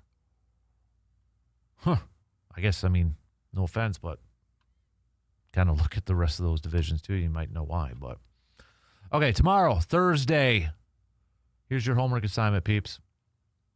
Take over Thursday. What's a topic that you would like to throw out today? Or what you would like to throw up for tomorrow? Hit us up. All right. If we like it, we'll use it. Again, and really another quick note. Packers have canceled post-practice player availability at today's OTA open to reporters. No real question why.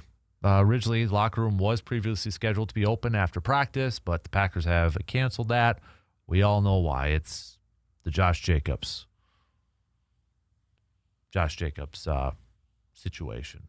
So LaFleur is still scheduled to speak, but there will be no player availability. So, again, back to tomorrow. We'll recap if LaFleur said, we'll recap whatever LaFleur says tomorrow.